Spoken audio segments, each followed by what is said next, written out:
There's been so many different versions of you were in. Oh man. It's just, I'd like to see it, Lacy. Yeah.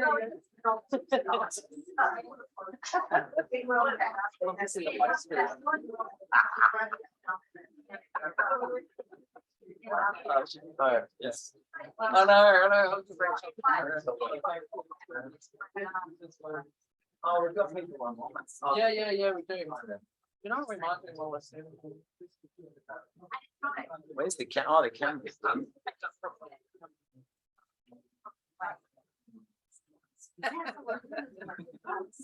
That's about better. Yeah.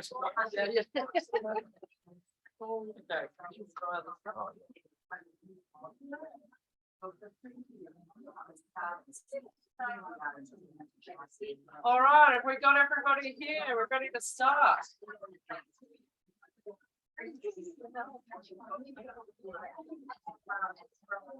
Can everyone online hear us properly? Yeah, getting a thumbs up there. Okay, that's good. That's good. Has everyone got a seat that wants a seat? Welcome.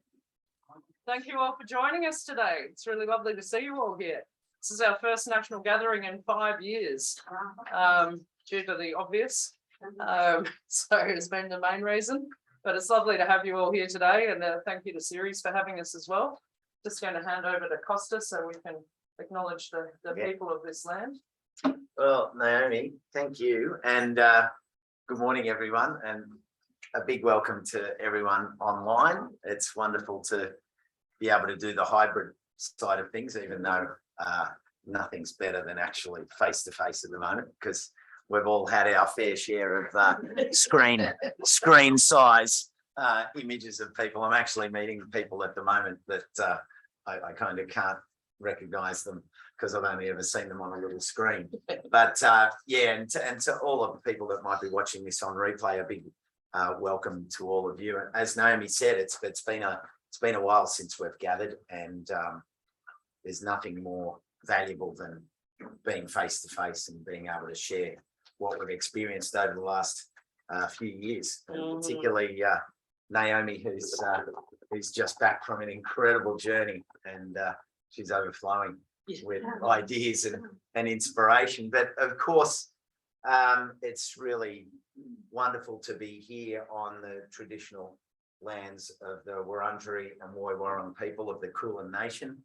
I was only talking to someone yesterday when we were out at a botanic garden here, just outside in Maranoa Botanic Gardens. I don't know if any of you have been there, but I was speaking to one of the horts there, and it's really special to hear the stories that are coming out at every gathering, and they come out because of that acknowledgement and because of the fact that we're making time to allow these stories to live and breathe. And I was fortunate enough to be up in the Blue Mountains at a writers' festival last weekend, and you know, the festival actually had a class where people could sit in and start to learn the language, but talk the language.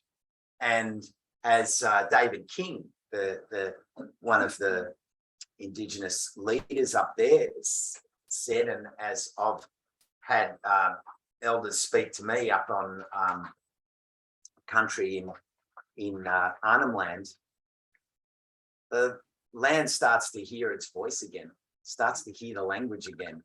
And that, I think, is the most wonderful aspect of this acknowledgement, and the stories that are coming out of welcome to countries everywhere. And I'm sure you're experiencing it, but I know that I'm experiencing it in all the gatherings. It's one of my most memorable gatherings was in Parks, and the welcome was an encyclopedic story of place.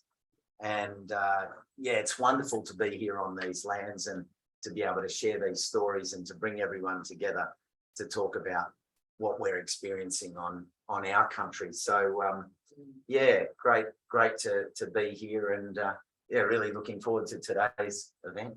Yeah. Thanks for that, Costa. So we'll just do a quick little bit of housekeeping before we hand over to our keynote speaker. But the theme for our event today is big community. We're looking at some local and some international perspectives on community gardening. So that's what we're going to be sort of focused on for the day. Really like to say a big thank you to Water Ups. We've got Ian here and Pete from Flexi Garden Frames that are sponsoring our Community Garden Awards today.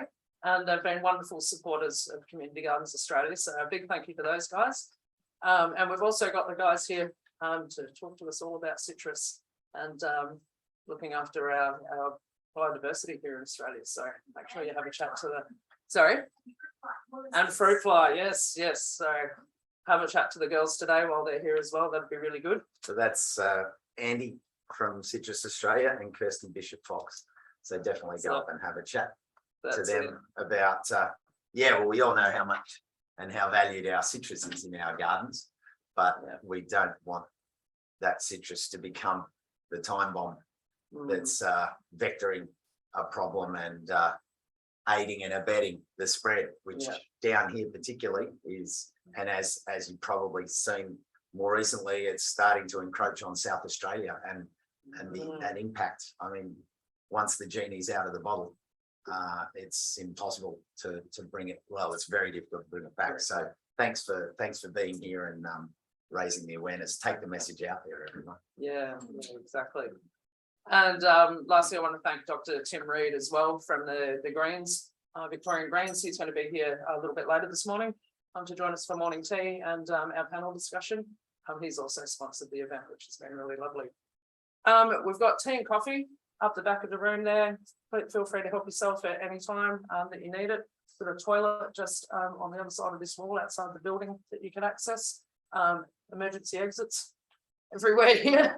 And if we need to evacuate the building for whatever reason, don't follow Costa. You'll very still be in climbing the walls. But we'll all head straight that way and up the stairs and the muster areas out the front of the main building up the top there. I think that's all I need to cover on that front. So to start things rolling, I would like to welcome Pam Warhurst from Incredible Edible in the UK. She's absolutely wonderful, and I got the pleasure of spending quite a number of days with her when I was in the UK a couple of months ago. She is one of the co-founders of Incredible Edible, which they started up in about 2008. And they're doing amazing work around the globe now, working to galvanise communities through growing and celebrating local food. She's currently working on the Right to Grow campaign, which is looking to give people the right to grow food on public lands. I'm going to hand over to Pam now and let her inspire you with her amazing wisdom. So thank you, Pam. My pleasure, Naomi, always my pleasure. Hello, everybody. Well, it's not cracking of dawn over here. It's nearly time to go to sleep, but I am still with you. And if you hear some bangs and pops outside, it's because it's bonfire night here, which is kind of like a really weird historic celebration of when they tried to blow up the Houses of Parliament like 500 years ago or whatever. So we let off fireworks on the 5th of November, and that's what you might hear, not anything else. So I've just got a story to tell you, really. That's all I've got. But it's a great story. It's a story that's been the best times of my life. And it's been a story that kind of feels like everything I've ever done in the past, like 50 years or whatever, has been getting me ready to tell it. So very briefly, as Naomi said, in 2008, the thought struck me that we were really going into some really difficult times. And I'd done a few jobs around the place, you know, and I'd kind of like advised governments and done bits and bobs, and so I kind of knew the ropes. And what I was very aware of was that nobody in any position of authority in any country really was doing a right lot about the state of the planet, about the species that live on the planet, including our own. And even though I got dead excited in the day about the Rio Earth Summit and Kyoto and 1001 things, you know, need I say more? We haven't done a right lot. and we are not in a very good place.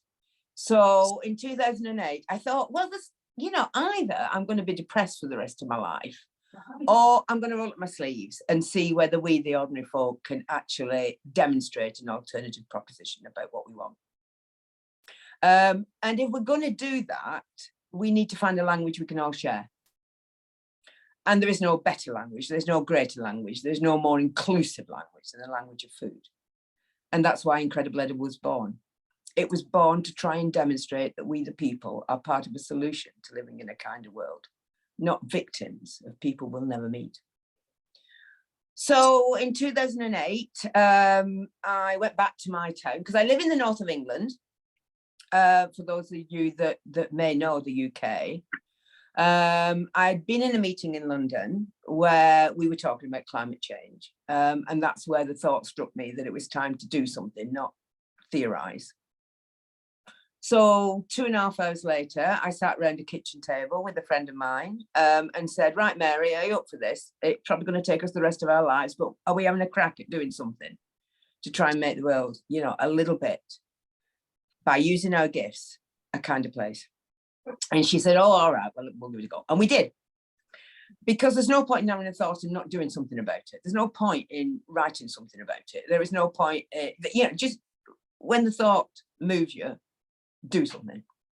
So we did. We had a public meeting, and about 60 people turned up in its little town, 15,000 people. It's not a very big town. It's not a posh town. It's not a rich town. It just happens to be the place that I live, that I brought my daughter up in. It's got all the issues around unemployment and health and what have you, but it's a great little town. It's a great little community. It's in some smashing little hills. So why not start there? Why shouldn't a food revolution start in the north of England? So we said to people, look, do you want a better world for your kids? Shall we do something that's worthy of them? Shall we start to think how we can grow local food? And shall we start to think about how we can support local food producers? And shall we start to think about the skills that are being passed on to our kids? Shall we just start to see what we can do without asking for a check, without asking for a lottery bid, without asking anybody's permission to do it? Shall we just do it? And the room kind of exploded. And these were dead ordinary people. You know, some of them were in their 60s, some of them were 14, 15, 16, but they kind of got it because it was a language we all shared. We want to do something to help ourselves, our neighbours, and the next generation, and all species, because we're not the only species that matters in this world, and we're nothing without everybody else. So we kicked off. Now, Incredible Edible had to have some sort of framework, so that you know, I didn't go and say, look, I'm going to hug a tree, come and hug a tree with me and we'll see how we go. That's fine, but I wanted something practical that people could say, okay, now I get what you're doing. Yeah, I can see how I can do that. Because it was always about living your life differently. It wasn't about creating a new formula that was suddenly going to magically change everything. It was just demonstrating we could live differently and we could make changes, and we were solution makers. So the Incredible Edible model is based on 3 plates. It's 3 spinning plates because it's all about showbiz. You know, it's all about storytelling. It's all about activity. It's about having a laugh along the way. And the way is hard, and the way can be a little at times daunting.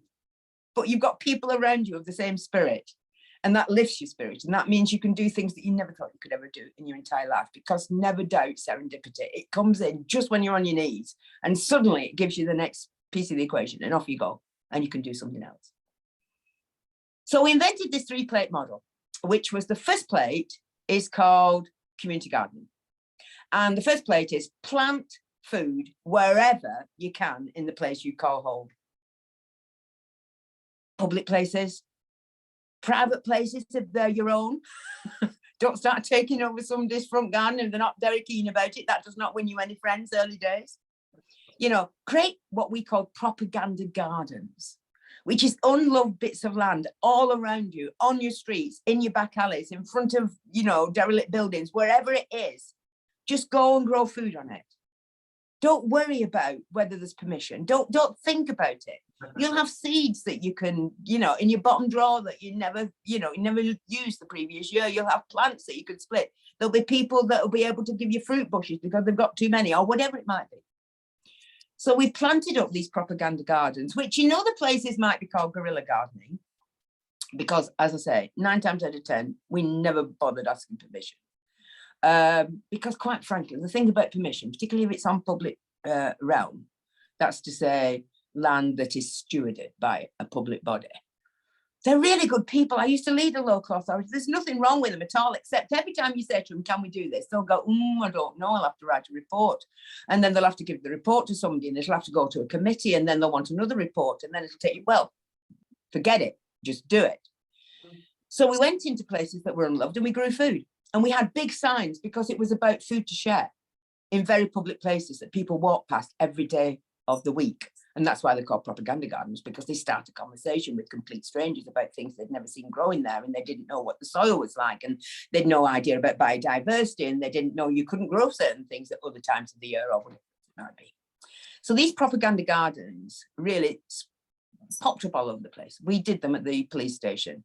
We did ask permission to do that. We're not completely back in mind, but they did but, you know, pretty good people. And we weren't asking them for money, and we weren't asking them to water it, and we weren't asking them to dig it. Then they said yes, so that was okay. But we did it in front of the college. We did it in front of the health service. You know, wherever there is a place that you can come together as a community and grow food, that's what we did. And these were propaganda gardens. That's the first plate. Besides propaganda gardens, the second plate is find the people with the skills in your community and share them. Find those people that nobody's actually talking to, who know how to graft a tree, who remember how to pickle and bottle and preserve. The people who can make fantastic meals out of very simple resources. The people who've come from the other side of the world, but actually know in a changing climate what grows and what doesn't grow, and how to use those products and those herbs and those fruits or whatever it is in a different way. Have those conversations. Do not wait for somebody to give you the permission to do it. Just find the people and have the crack and spread the word about what those skills are about. Second plate. Third plate is really simple.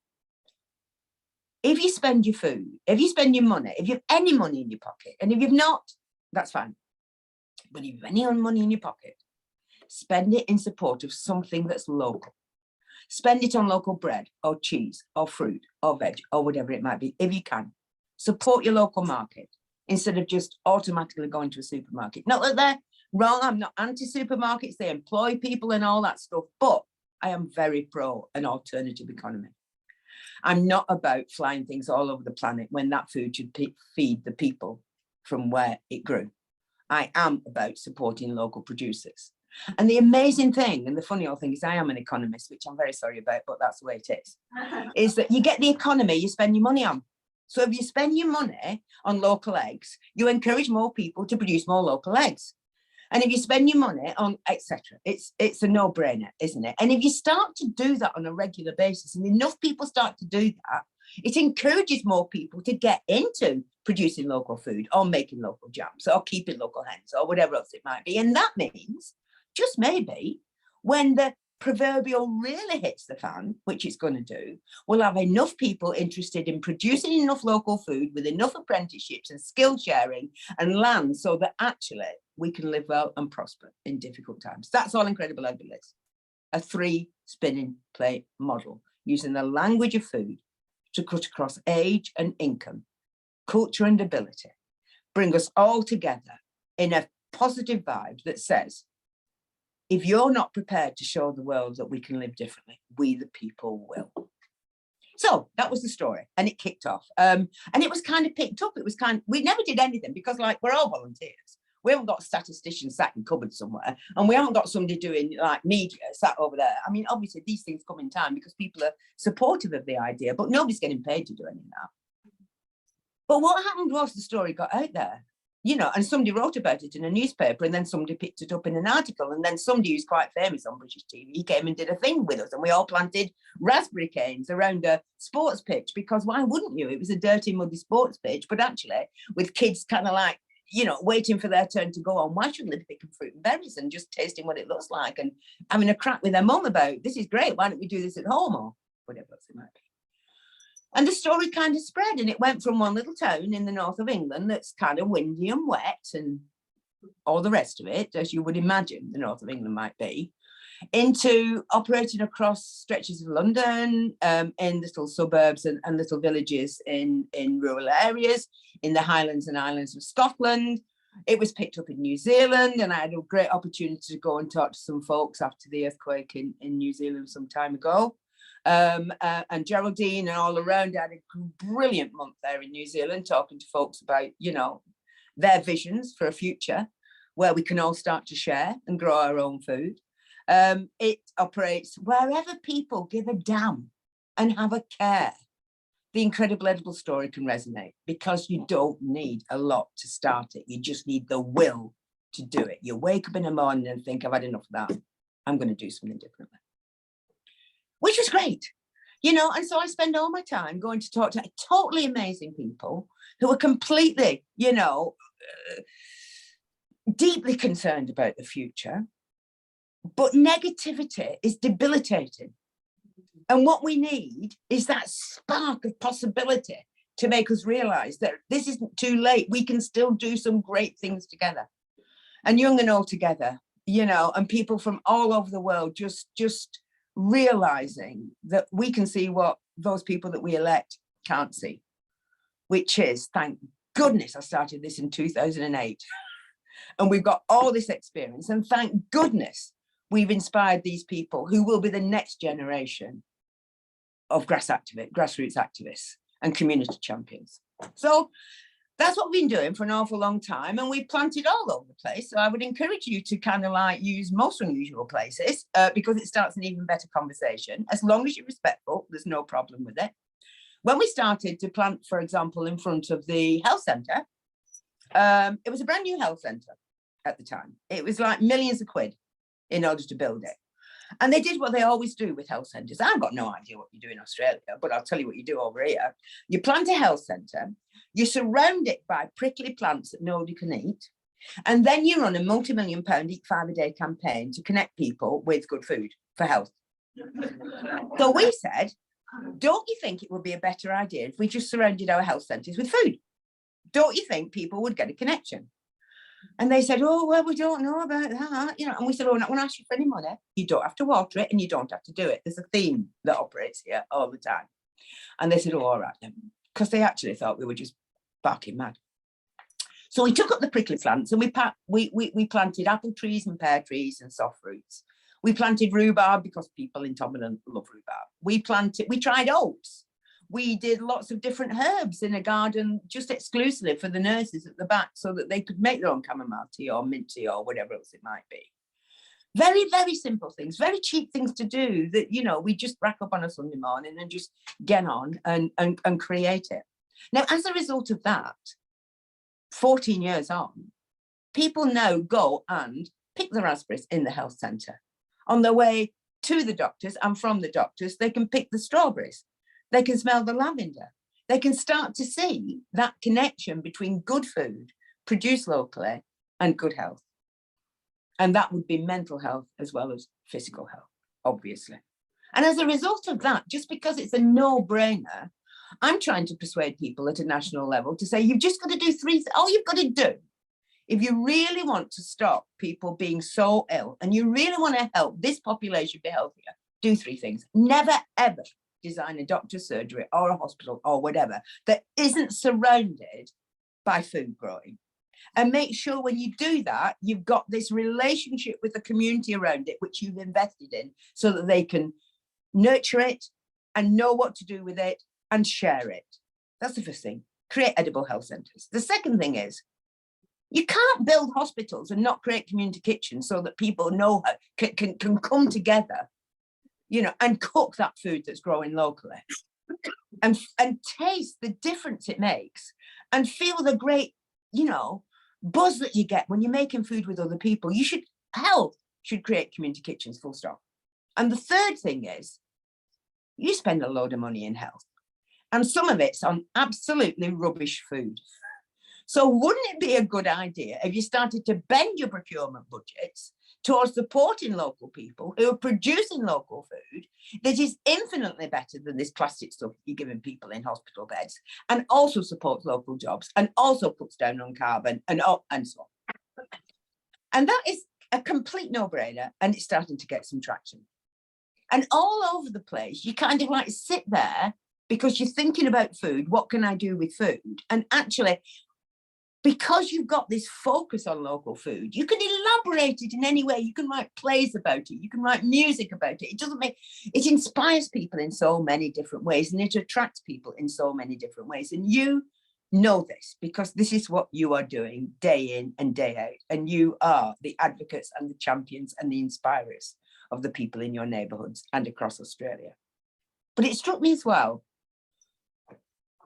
that actually, if people were going to get around the table of how they're going to live well in climate change, how they're going to feed their families, how they're going to nurture the soil, how they're going to invest in biodiversity, how they're going to stop the declines and start, not just net, but make a positive growth in all those things that are vital to our existence. If we're going to get people around that table of decision making, then we need to give more people the opportunity to grow more food locally. We need more people having the ability, should they want to do it, to be incredible. And what is stopping them? And one of the things that is stopping them at scale is they do not have access to enough land to grow their food on. And I'm not talking about the nows and the todays.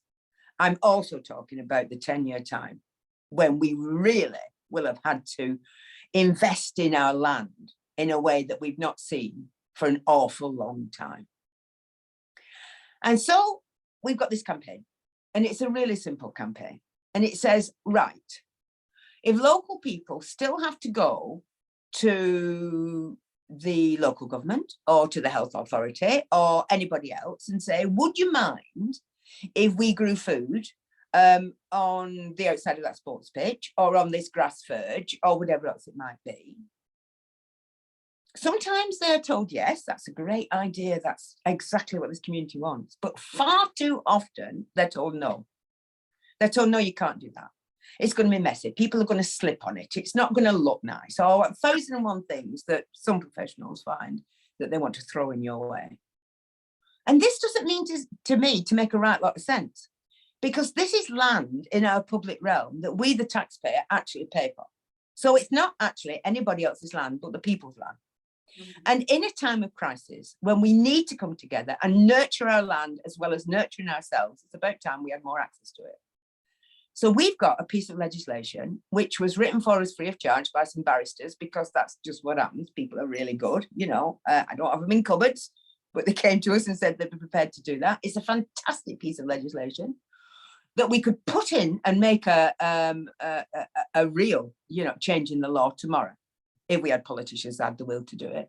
And it simply says this: people have got the right to grow food and nurture their communities and to invest in their local environment on the land that they pay their taxes for.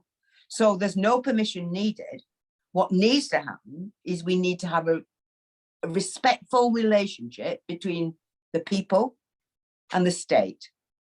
So the state, instead of being the one that says no, cannot say no. It needs to say, what can I do to help? How are we going to make this happen? How are we going to make sure that we reverse that trend in our health and the health of our planet, so that together we use the assets we've got to make a better tomorrow? And we are trying our best. And hopefully over the next 2 years, we will get that into law, and it will be the start of a changing relationship between people and land in the United Kingdom. Because at the moment, too few people have access to what they need to live well and prosper. So hopefully that's a little bit of a story about what we've been doing in the UK, always with joy, always with humour, totally determined, don't take no for an answer, but know that together we seem to have a story that actually can change history. And anything that we can do to learn from you and to share with you, even though you're at the other side of the world, we are all people on the same planet. I hope we can work together. Thank you.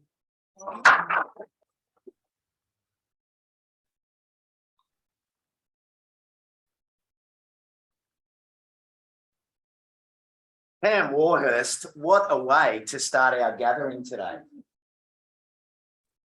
Thank you. That was fantastic. And can I say, I love the fact that you were just dropping all sorts of turns of phrase for us, just doing the right lot. I think I need to be taking some of the bits and bobs. You've woken us up. I have a particular producer when we're filming Gardening Australia, and Yorkshireman, and whenever I get a piece to camera right, he goes, get in. That's, as you know, when they score a goal, I go, back of the net. So I really loved you've just woken us into a stupor of excitement around everything you talked about. I mean, I can just see you there spinning the 3 plates. It's like there's a wonderful clarity in the simplicity of the pillars that you talked us through there. And the fact that you talked about showbiz and storytelling. This is critical in a time when people feel overwhelmed. We need cut through. And if we don't have a story that engages, then people will be in that malaise of debilitation and overwhelm, and that clarity and enthusiasm that you shared about the simplicity of Incredible Edible. I remember when friends, I went up to Broome on the fun west coast of Australia and did a chat, and someone got inspired out of that and connected with Incredible Edible. And there's Incredible Edible in the very far northwest of Western Australia. And it's just beautiful that your ideas, as you said, you were just looking at this is like, I've done the same thing on my street verges. And, you know, it's like, oh God, if you plant a tree, people will die. They're going to trip on that fruit and they're going to crack their skulls and someone will drive over them and it'll shock children for life to see this, you know, all of this stuff. And I can so relate to what you're talking about. Yet everything you spoke, like propaganda gardens, that's exactly what my verge garden is in my street.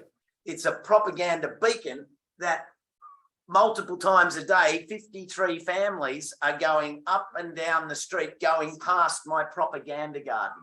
And you taking this propaganda idea out to those facilities that are supposed to be providing health. You articulated this so simply, and it's in that simplicity that there's the complexity that gives us all action to take.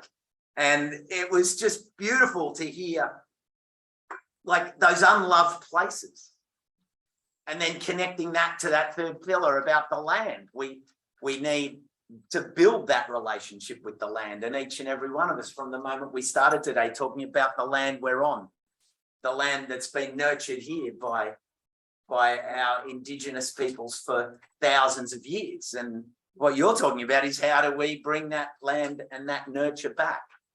And I just really love how those 3 pillars are so accessible and attainable to grow interest in local food. I mean, the simplicity of planting berries around an oval. I mean, really, no doctorate required there. And you know, what a treat as a kid to be waiting to go on and have a berry. But these are those propaganda ideas. And you're putting the propaganda in the streets, which are the people's streets. And the legislation you talk about. We had a situation in my local area where someone started to complain about bees in the local area. And so we made a clear frontward step, which is like what you're talking about. And we went to the council. I mean, I had to almost stab my eyes out because I got to say my 5 minutes at the beginning, but we had to wait for them to vote on it until 10 p.m. So for 3 hours, I sat in the chair waiting, listening to all this stupidity, nuanced debate to the point that I wanted to die. I was doing this. But they did vote on it. It was the only thing they voted on in unison. And it was a simple thing like this, saying, we, the council, acknowledge that people have the right to keep native bees and European bees, and it was a simple statement. And then once that's written in legislation, we're underway. Yeah. So it was made by all of the people, and I really loved what you talked about. To get people growing food locally, they need to recognise where they can do it. If they recognise where they can do it, then they start to connect with the land. If they connect with the land, then you start to bring the bodies of so-called health institutions in with them. So, oh God, anyway, it's not for me to totally re-paraphrase what you said, but it's inspiring. Go ahead. It's bloody beautiful. And I know we've got some questions. So the first question from Jane. Can you hear me, Pam? Yes, I can, thank you. I am one of those bureaucrats, so you know. Yeah, one of the things that we face as an issue is inner city Melbourne is highly contaminated land, not just lead, but in soils that you can then breathe in whilst you're digging. So just would love to hear what you've learned about how to get around the contamination arguments. Yeah. Very nice to speak to you. I just want to say one thing. The point of Incredible Edible is so that people can think for themselves. That's the point of Incredible Edible. The point of Incredible Edible is to try and get people out of this. I'm going to ask somebody else if they can do it. I'm not being rude when I say this. Forgive me if that sounded rude. I didn't mean to be rude. But we're not passing the buck. So what I would say is you need to sit down and say, right, how are we going to do this? It's just got to be done. So how are we going to do it? Over to you. So, for example, it didn't happen at scale like you're speaking about in Melbourne. But one of the propaganda gardens that we wanted to make was in the corner of a railway station car park. Because we do put, you know, potted plants and edibles along the platform so people can get off a sustainable form of transport and start to eat local food and make the connection between and all that stuff, which everybody does. You don't have to join everybody's dots. But it was pretty polluted. In fact, it was awful. So we said, okay, what are we going to do? So we had a chat with the station people and we had a chat with what was called the probation service and now it's community, I can't remember what it's called, but anyway, people who were kind of like done slightly dodgy things at life and end up painting railings and stuff like that in the community. So we had a chat with everybody and all that happened was we put it out there. We've got some land here. We need a membrane. We need some fresh soil and we need some, you know, we need some elbow grease. And people just gave it to us. Now, this is not at the scale that you're talking about, but we simply put a membrane in there. We filled it with local soil and compost. And we started growing food on those raised beds so that people could get off the train station, go to the food, pick it, and have a chat with their kids in the process or whatever else it might be. That was a very small, very cheap solution for a propaganda garden in a polluted area. There's a lot of work being done on remediation, obviously. There's a lot of work but what I always say is, if I'm going to start to try and create a revolution through food, I'm not going to do the equivalent of walking up the north face of the Eiger as the first thing I ever do. I'm going to go for the lower slopes. I'm going to demonstrate where I can show that it can make a difference, and then say to the soil technologists and to and to all the people that are defining our urban centres, okay, are you on board? Are you going to help us do that? And ultimately, where this is coming from is that we will be creating in the process the next generation of people who are not going to pollute the land, who are going to remediate that land, who are going to understand how they can start to grow vertically or on top of roofs and all over the place if there's a particularly, you know, poisoned part of the earth. But fundamentally, we'll start to create communities in harmony with the land around us, so we are not dealing with those problems. And maybe it will be that the story that you've shared with me there about Melbourne is the story of this is how not to do it. So it's not an absolute solution. I never said I was a soil scientist, but fundamentally, I think, you know, when we can get together with a positive vision of the future, we can start to redesign things in a different way. Yeah, great answer, Pam. And I'll just put a disclaimer on that last point that I made about stabbing myself in the eyes at a council meeting. By saying that I'm seeing so many people inspired at the moment to work with people like yourself, because the people that I work with through councils are the ones, the sustainability officers, the environment, the drivers at that level. You're also seeing people inspired by this stepping up at local government level. And as you might have heard, Pam, you know, we just had 12 independents elected, one of the biggest shifts in Australian political history, to the Senate at the federal level. But at the local level, so many people that I know and so many young people are stepping up to local government because they want to work with the people within local government to get these things done. So, and you know, this issue of lead is a real issue, and there's lots of people dealing with it. Nick. Thanks, so Pam. Fantastic for you to join us and hear the inspirational work that you've been doing. Just wanted to ask about that point you made at the end there about that bill being drafted by your legal friends. What's happened with that? Is that a private member's bill that you're seeking to get through the House of Commons, or what are you trying to do, and where is it up to? Okay. Yeah, I'll answer that. But can I just say one thing, and then I'll answer that. And I might remember it because I'm old and I'm tired. So if I don't answer the right question, shout at me and I will before very long. I just want to say that I absolutely believe that the future is local. And I believe that what we need is an empowered local government, because there are great people in local government who are dragged down by a system that is anachronistic and negative. And that we need to do everything we can to give, you know, put the wind under the wings of those people in local government who want to see change brought about, because that is the level of governance where it's going to happen. Okay, park that. So where we're up to, well, I mean, honestly, it's just typical Incredible Edible. We do everything on a shoestring, and we just blag, and we use our networks, and it seems to work. So we got this community right to grow bill drafted, and we launched it in the House of Lords, just sweating a few people that kind of we knew. And we tried to make it completely non-party political, because this is a common humanity problem, not a party political problem. And it was a brilliant launch. We did it on an absolute shoestring, involving, you know, friends, family, you name it. We had about 60 people in the room. There was a huge buzz, lots of politicians, lots of activists, lots of NGOs. And so that got off to a good start and gave us some good publicity. As a result of that,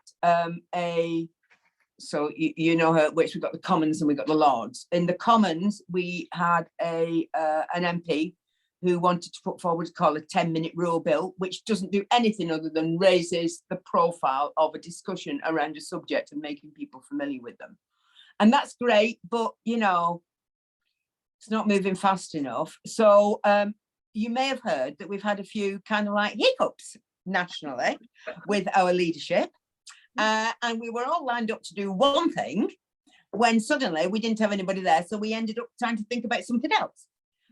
We've now got people in place, and there is a bill in the Commons called the Levelling Up Bill, which is about giving people across the UK the same opportunity, making a level playing field, because the situation is, you know, in the north, you haven't got the same level of wealth as you've got, particularly around London. In this Levelling Up Bill, this piece of legislation, we've got a baroness who's going to move it in the Lords when it gets to the Lords. We'll just slot in. It's perfectly prepared. You wouldn't have to do a single thing to it if you were a bill writer in the House of Commons or Lords, and it could be adopted tomorrow. Now, do I think it's going to be adopted tomorrow? No, because I do not think we have that political persuasion, you know, and I do not think people are driven by the real dangers that we're all moving very fast towards, which is why I make the point about it's going to be local. We are going to continue with the grassroots pressure so that eventually we will have a leader in power who says, this is what we've got to do. So it's bobbing along. We're talking about it on every platform. I'm speaking at party conferences. You know, there's lots of opportunities to do stuff, but with no budget, we have to use the opportunity presented to us in the networks we've got. So it's going a little slower than I would have liked. But nevertheless, I still think that within the next 2 years, we're going to see a significant shift nationally. And we will have created a huge campaign at a grassroots level, which we are. So just to explain, it's not just Incredible Edible that's behind this bill. We created the bill. We called on other people, from Sustain to the Food and Farming Commission, to the Food Ethics Council, to the Capital Growth in London, a whole raft of organisations to say, will you stand behind this, including the Social Farms and Gardens movement? And they've said yes. So we are creating that groundswell at a grassroots, because quite frankly, you know, in 2008, I decided I wasn't going to ask permission from people in power. And in 2022, I'm not going to do that either. So we're going to create that grassroots movement that will force people to see the logic of what we ask. And it's dead cheap to do it. And it's absolutely the right time. I just, you said you parked that local thing over here for a minute. I'm just going to get in and drive it back out, because the interesting thing about local, when you look at some of the disasters that we've been experiencing lately, what happened? It was the people locally that stepped up and solved the immediate issues. So yeah, I haven't parked the local. It's the national I've parked. I haven't parked the local at all. The local is where I'm putting all my emphasis. Oh yeah, no, Because that is where I'll the put that to movement the side for the second. Yeah, and I was like, no, I'm on that. I'm in that vehicle. But as far as the hiccups go, Pam, I know a technique. If you get the jar at a glass and you drink out of it like that, if you get the jar, Pam, for the hiccups, you know, nationally, get everyone out of the cup like that, and that will help them get over the hiccups. Okay. But anyway, moving on, because there's more questions. Who's got a question? Oh, the hiccups. Yeah, we got a question over here. I'm an ant in the community garden here at Ceres, but I've already thought of so many little pockets and spaces around my local area where I go, could be a garden, could be a garden, could be a garden. To what extent do each of these little places self-manage? I mean, are there sort of individuals in the community that emerge to organise things, or are they completely non-organised? You know, how does that really happen to keep it going? Okay. Week by week, month by month basis. Sure. The purpose of propaganda gardens is to inspire people to do things for themselves. They do create food for sharing, but that is not their primary purpose. Their primary purpose is to inspire people to say, okay, where else can I do this? And who can I do this with? And could I do this on my own land? Or do I have a strip of, a verge somewhere near me where, me and my neighbour could start to do things. So you've got to work out how to do it. There are tactics involved in this, obviously, because this is a simple fight. This is a street fight for a better future. So there is no point in creating propaganda gardens where people can't see them. And there is no point in creating propaganda gardens where nobody's going to look after them. So you need to have a conversation with people. Say you're in your neighborhood, and it can work in a borough, it can work in a village. It just, it works in a small human community where a few people get together and say, I want to do something different. And by doing something different that's manageable, that you can water, you're doing it in front of some shops, say. And you have a conversation with the shops and say, right, I'm doing this. This is why I'm doing it. I've got some beautiful posters there that say there's food to share. There's some great leaflets that people, or a website that people can know how to do this in their own garden or whatever else it might be. Would you mind if it's dry, just throwing some water on it or whatever? So you have those conversations with people where some people plant it and some people water it and some people create a sign with kind of a traffic light thing on it that says red, don't pick, it's not ready, amber, it's nearly ready, green, help yourself. because people don't know. You know, we planted sweet corn in front of the police station because, not because it's native to Tobin, obviously, but it grew fast and it grew tall and it made us laugh. So we planted it. And for the first year, it got picked at completely the wrong time because nobody's ever grown anything like that before. So that's why we created the traffic lights, so that people could actually. So all the time we're thinking about this is not all about volunteers. Yes, we have a bank of volunteers, and the more we do it in public places, the more people want to help and bring their families. And you know, and we have a rota, and whenever people look after anything, it's on a rota basis, and we always have a communal meal after, so that there's a sense of community about the whole thing. But there's loads of mistakes we made along the way, so you've just got to think through: is this space manageable? Have I got a source of water close to it? Is there somebody in a really dry period that might look after it for me? And that in itself starts a conversation about food, even though the people haven't created the garden in the first place. So I guess what I'm saying is there are some places where you wouldn't want to do it. I'm not about to do a propaganda garden in the middle of a motorway stretch. But there's an awful lot of places where you can do it and you can have a conversation with someone, and people invariably stand up to, you know, come up to the plate and say, yeah, I'll help you with that. I'll water it. And on occasions when it's gone wrong and you do it somewhere else. But it has spread that magic, that thought, that possibility, and it has greened an environment, and it has inspired other people to design things in a different way. And it has helped some people think, right, okay, well, they were pretty delicate, those things that I grew. So what I'm going to grow in that area, because, you know, there's not a right lot of water, I'm going to grow a lot of rosemary, and I'm going to grow some bay trees, and and so on. So horses for courses. Some of our groups are 2, 3, 4 people. Some of them are 15, 16, 17 people. Some of them are communities of 50 people who do it on a rolling basis. It depends on the place. It depends on how long they've been doing it. That's all that I can say. There's no magic solution that every single propaganda garden works, but enough of them work to spread it to more than 150 communities across the UK, and, you know, hundreds of communities across the globe who are just taking over their spaces and growing food on them. Thank you.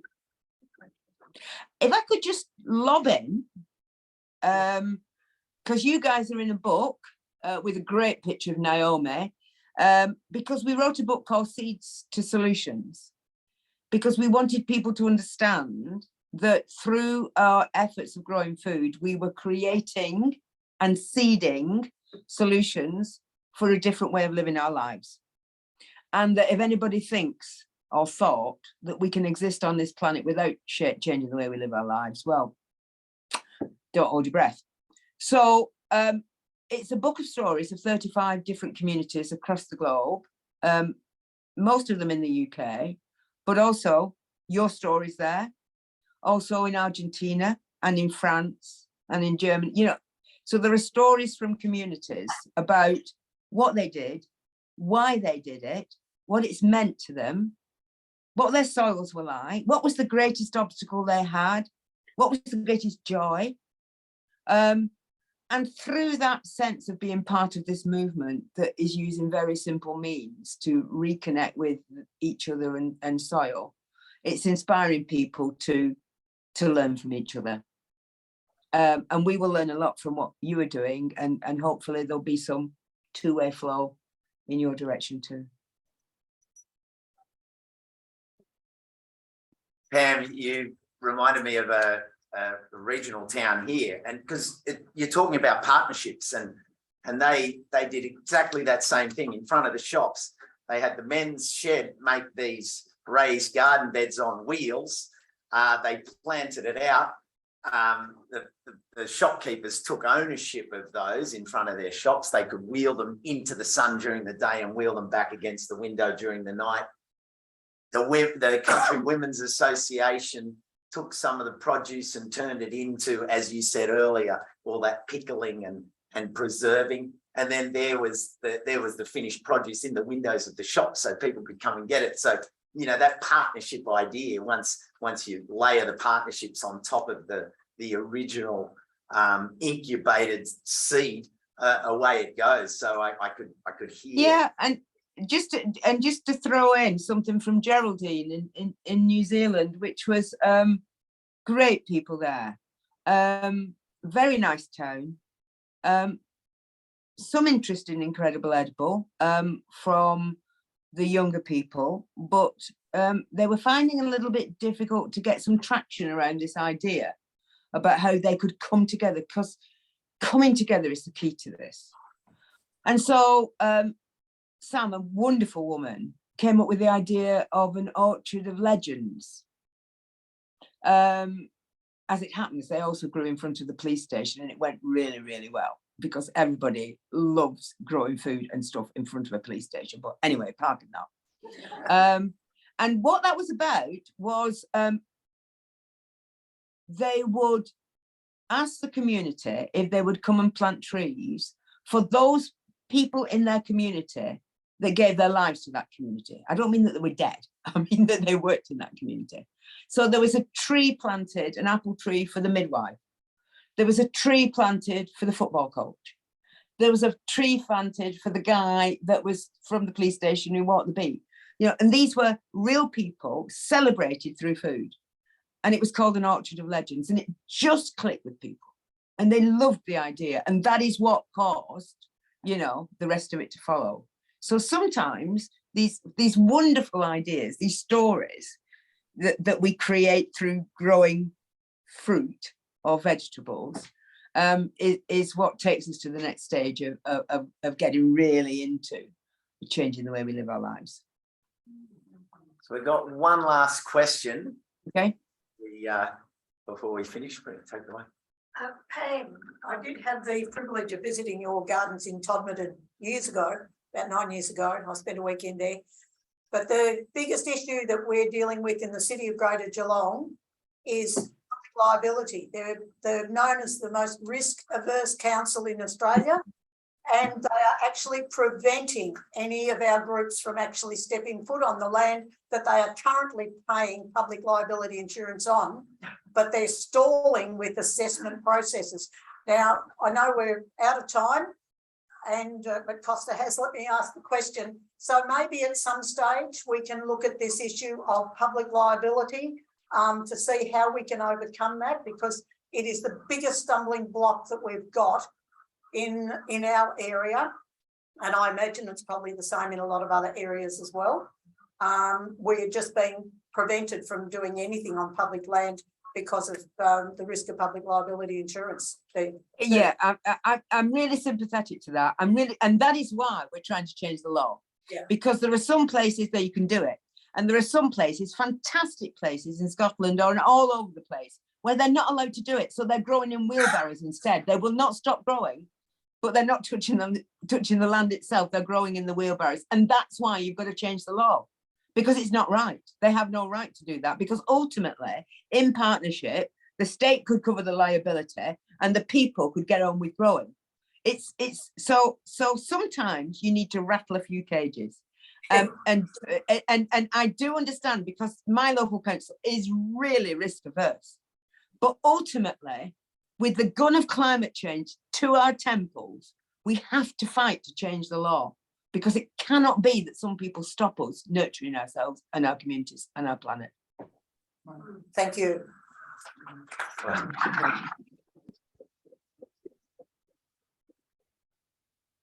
I a better finish than the idea of rattling that cage, climbing through the bars, Definitely. shaking the cage, removing the cage. So Yeah. wow, what a Wow. fantastic Yeah, start. definitely. Thank you so much, Pam. My pleasure. You've been rattling some cages for a long time now, and you've achieved many wonderful things, and are really activating this space for so many people, not just in the UK but around the world. And it's wonderful. So we really appreciate you joining us this morning. Well, you know, middle of the night for you. I know you're ready to go and tuck yourself up in bed now. So a big thank you from all of us for making the effort to come and join us. You'll be right, mate. Honestly, Naomi, it's been an absolute joy. And I do hope that I get to see some folks sometime. It would be lovely. And I wish you all the very best of times today and whenever you're doing it. Are you coming on tomorrow? Is it a 2-day conference? Yes, but tomorrow Okay. visits to some local community gardens and enjoying a nice long lunch in one of them. So it's going to be really lovely. So Well, loads of love to you all. Thanks, Pam. Thanks, Pam. Thank you. Thank you.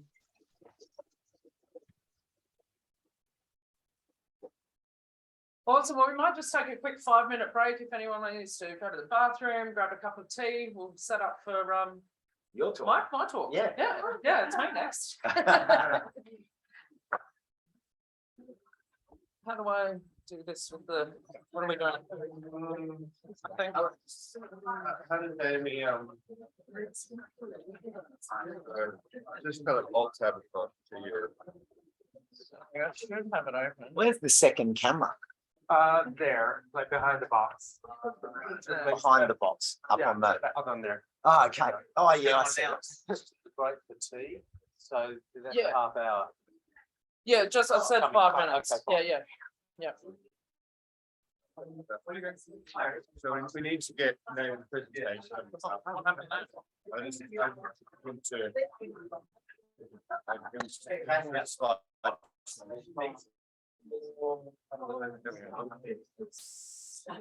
Yeah. So. Yeah. Okay, so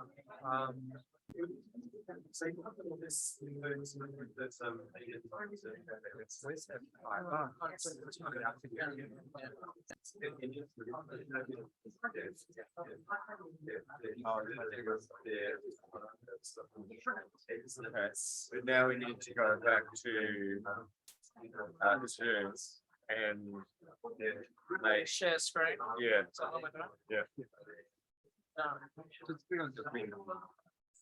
Yeah.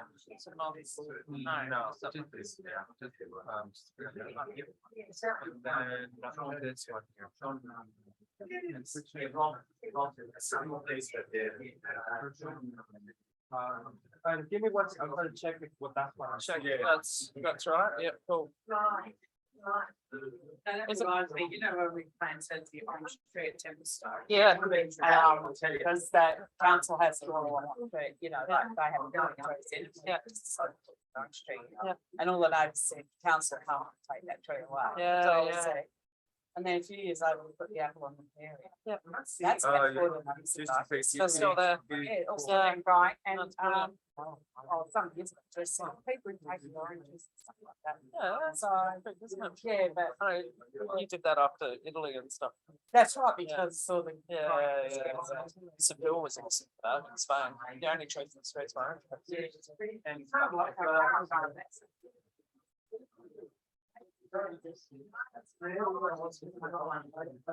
So last year, tomato.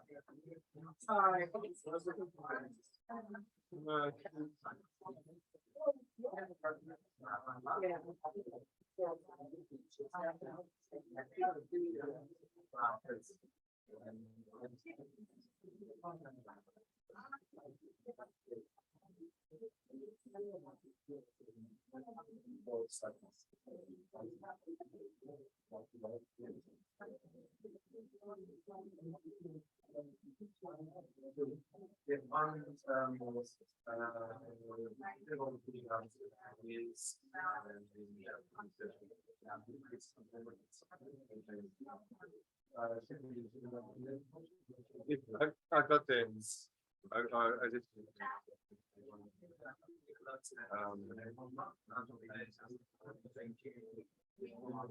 What I had trouble with was.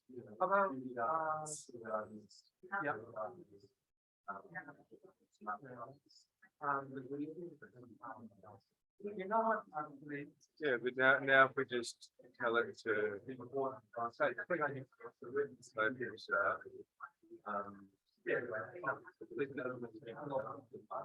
Yeah, it just needs to come up. Yeah.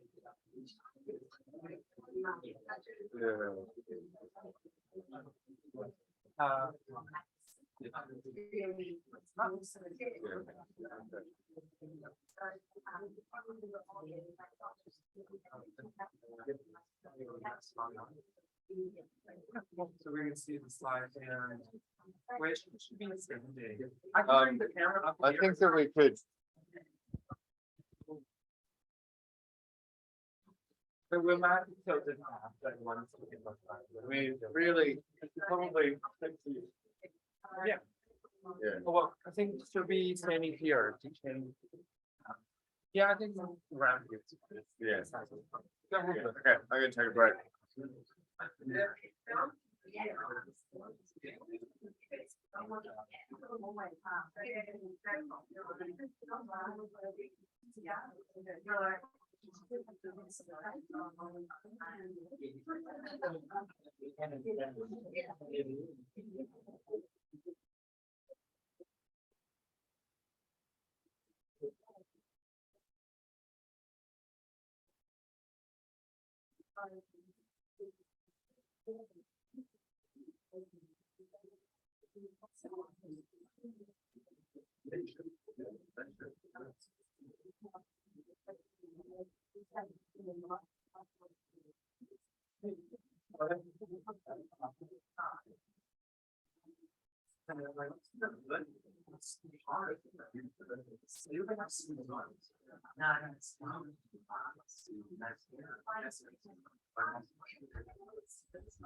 that's fine.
No, it's Australian publication.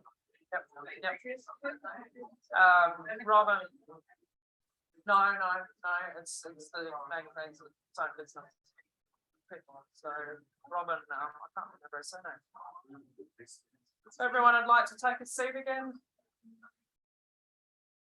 Got my glasses. no, I have to sit at the front, like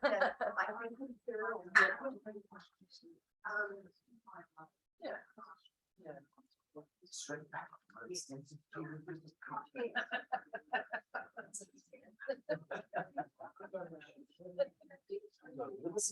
Garden Blues Review. Put this back here. Hello, everyone online. Hope you're going well. Feel like we could almost jack that up a little bit. Yeah. Just a Just sit here. Oh, okay. Oh, that's it. Okay, yeah. Yeah. Otherwise, then we'll be too much room. Yes. My problem is I keep going to this.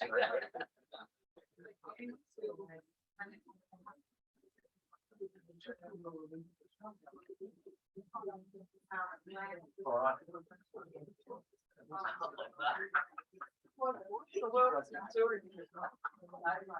I don't know whether anyone got it. Oh, no, that's my grandfather taught me that. That's how I always got. Pam was looking at me. Oh, it's all right. It's okay. Well, Like give a yell out. yeah, I think Josh is just done. Right.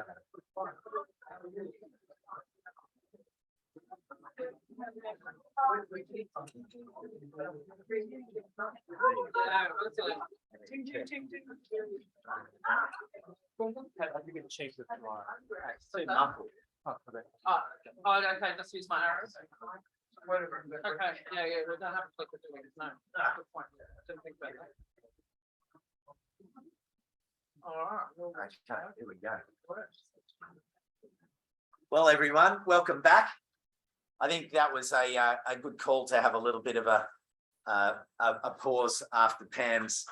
Oh, actually, I'll stand step back here. Yeah. They need to be able to see it. Yeah. To everyone online, gather around, gather in, come in close.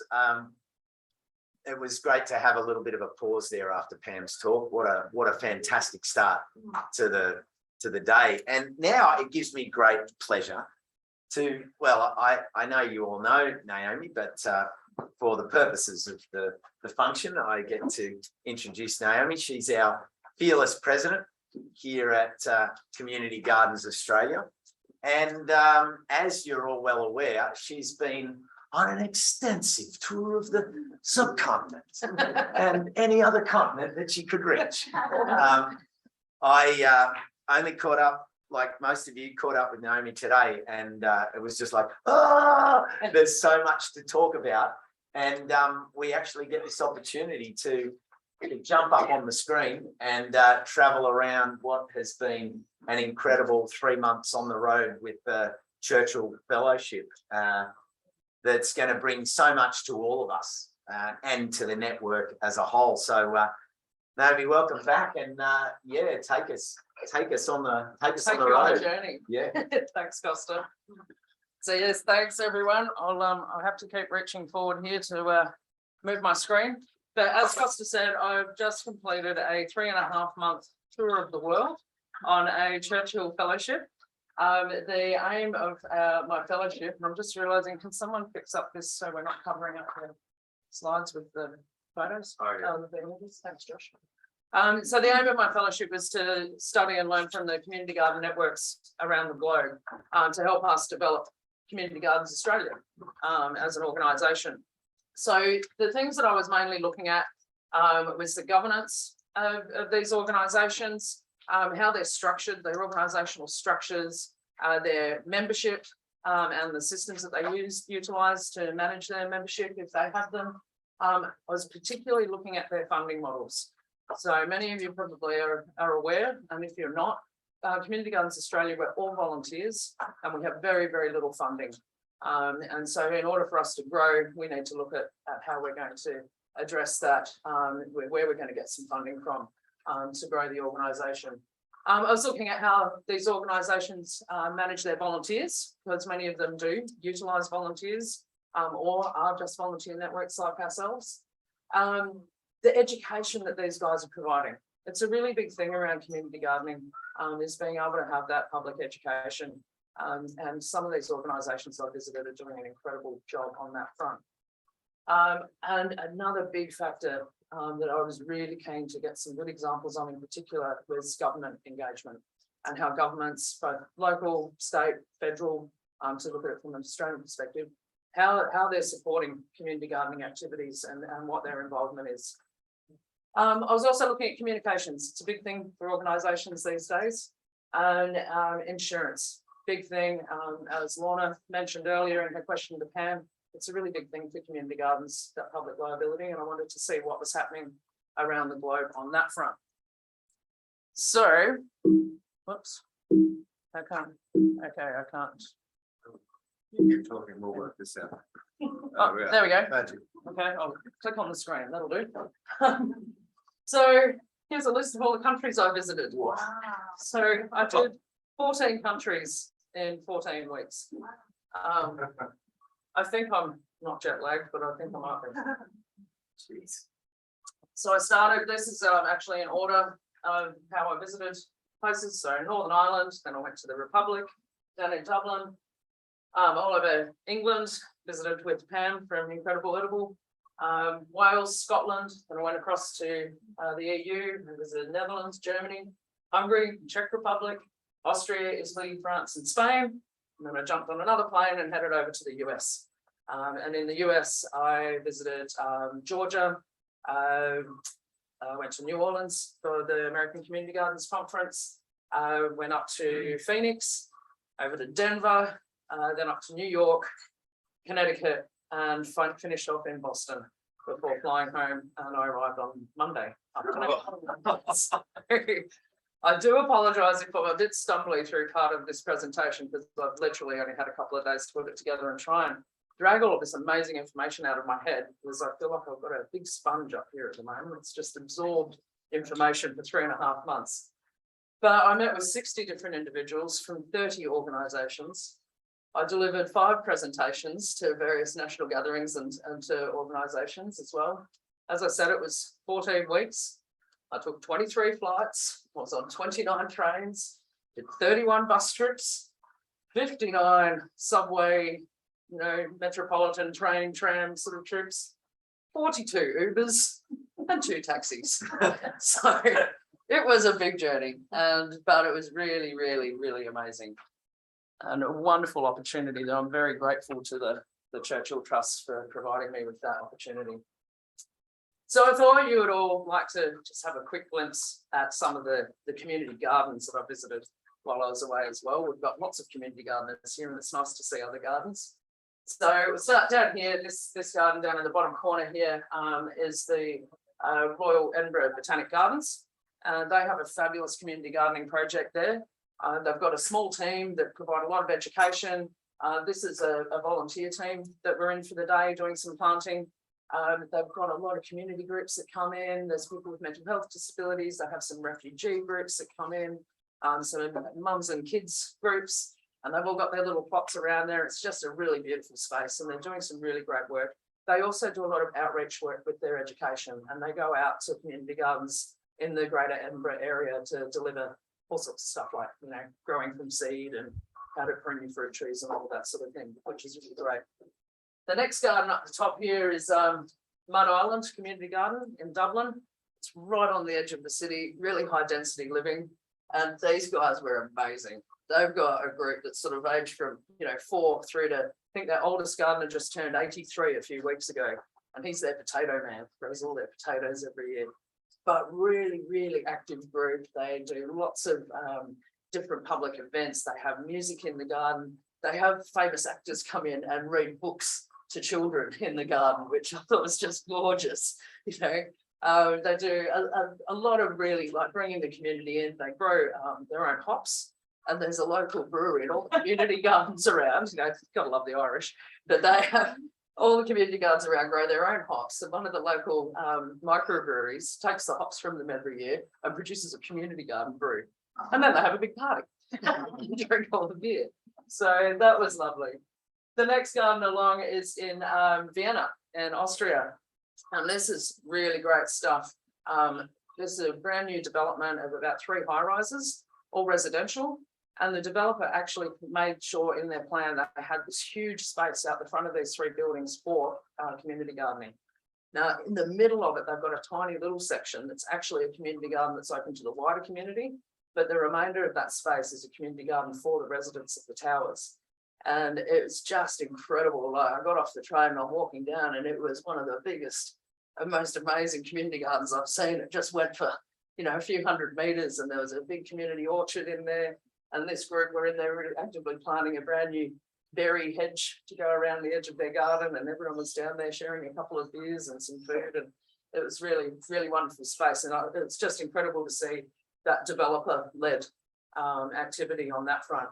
There was a brand new one next door, and this is just a funny side note, that the residents had started moving into it. On the rooftop, there was about 12 gigantic greenhouses that the developer had put in for the purposes of residents growing their own food up there.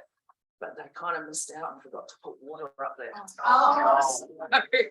It was a bit of a laugh on that front, that they were fixing that. So hopefully next time I'm back in Vienna, that was a beautiful big green space on the roof.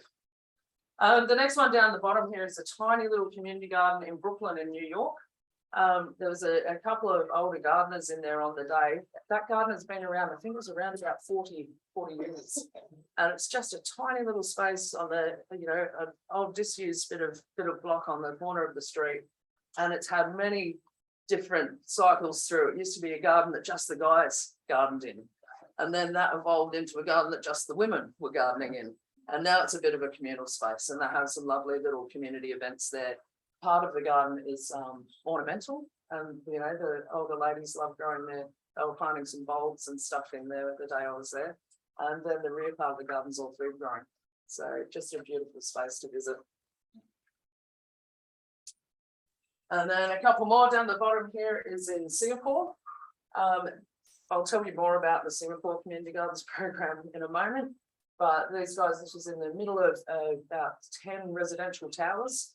This was their ornamental garden. And then over on Tower 3, up on the old rooftop car park, they had a community food garden. And they were really, really inspiring, these guys. They love their gardening, and they're all living in high-rise apartments with tiny little outdoor balconies, if any at all. So to get downstairs and get into their gardens was a really big thing for them. Up the top, this was a garden in Milan. These guys had all sorts of different spaces. They had permaculture patches, and this is their butterfly garden that they planted with some funding that they got from the local government to create, more biodiverse spaces. They had a big project of a wicking bed, an aquaculture bed, where they were growing with the local university and doing a study on growing greens as fast as they could in that way. Down the bottom again, we're back in Dublin. Great story, this one. A big old high-rise was condemned and pulled down by the government. Now in Dublin, they have 41 square centimetres of green space per person. Yeah, like this. A little, so that's how much green space they have. It took 2.5 years, but the local community fought for that land to become public green space, because the government was going to sell it off to a developer and just chuck another high-rise in. They had to fight hard, but they won. And this big space is now a beautiful, they've created a meadow garden with trees in it. There's a skate park for the kids, there's a playground, there's a community cafe, and the community garden. These guys had only been growing for about 2 months, and they were the happiest group of gardeners I've ever seen, because they'd had this big win against the local council, and they preserved this green space, and they were really, really happy. So it was wonderful to meet with them. And the last image up top there, I'm with Fred Conrad from the Food Well Alliance in Atlanta. And this is a gorgeous garden at the back of a high-rise old folks home. So they're all up there in their towers, and down below they have this beautiful community food growing space where they grow with the staff. So the staff from the residents have their own plots in there and mixed in with the residents' plots. And it's really, I didn't actually see anybody in the garden because it wasn't one of those days, but they said it's really lovely on the days when everyone's active in there. You see this mix of the staff and the residents together, gardening together and growing their food, which is really, really beautiful. So pretty diverse lot of gardens that I saw. So moving on, I thought I'd talk to you about sort of 3 different levels of the organisations that I met that really inspired me and that I learned a lot from.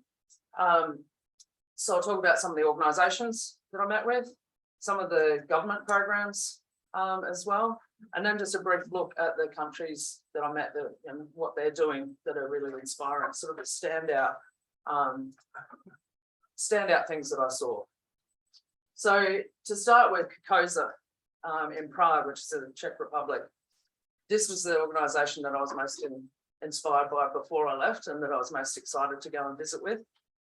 Due to their social enterprise model, where they get over 70% of their funding from, and also their management structure. Something that we've talked about in CGA for quite a while now is that as we grow, we'd like it to have a more flattened management structure, and I wanted to see that in action and how that was working for these guys.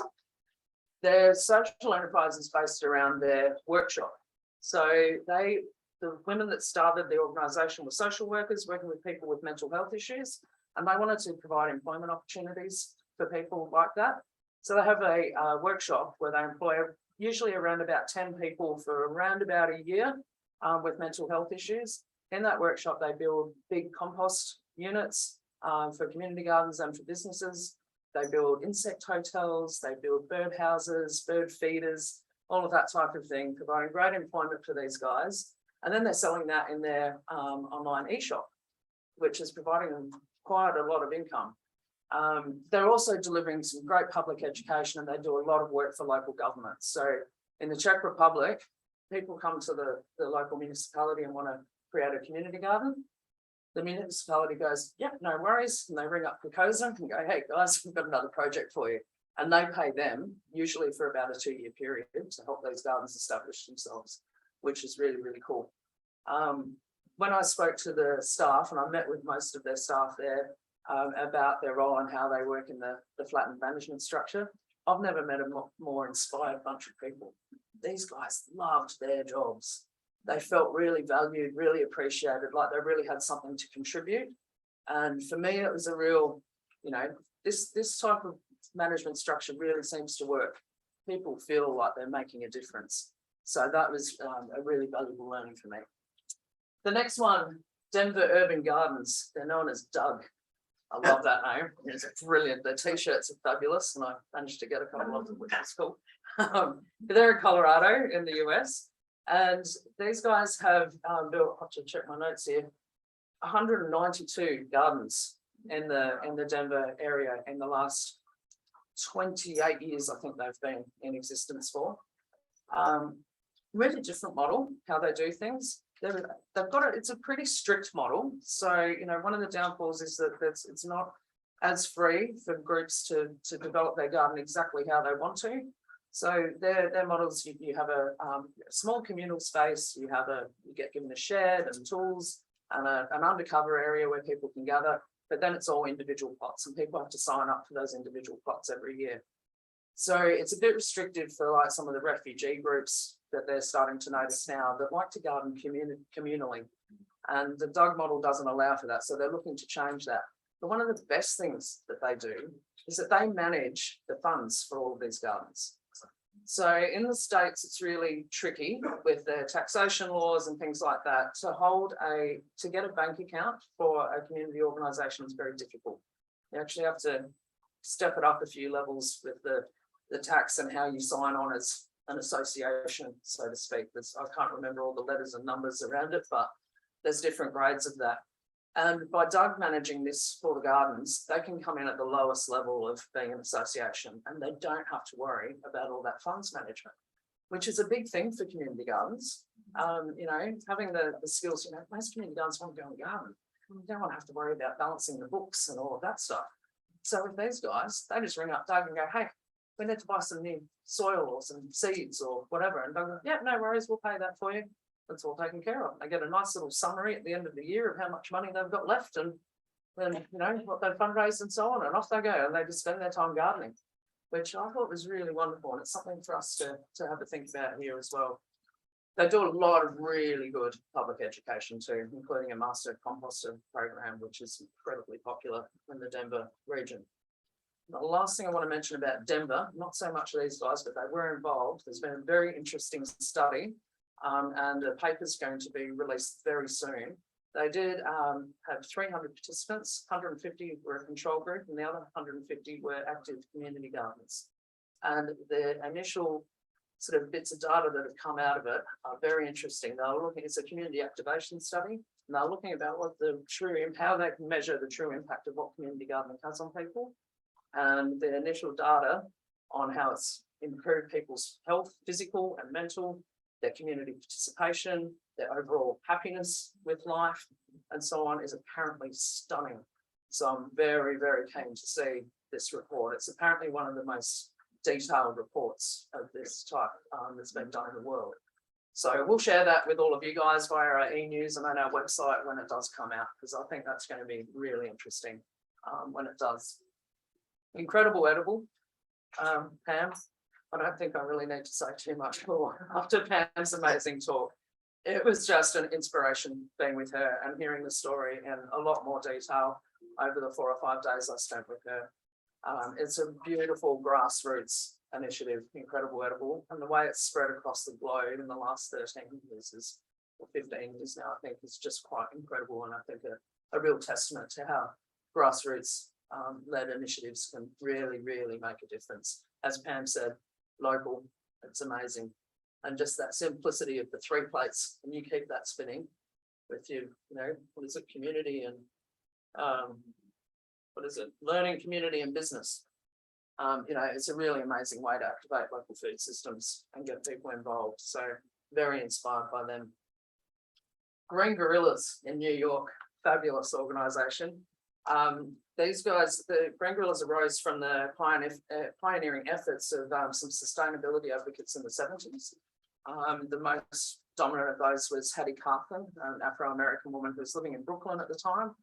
It was quite a poor, rundown, neglected part of New York, the New York City environment.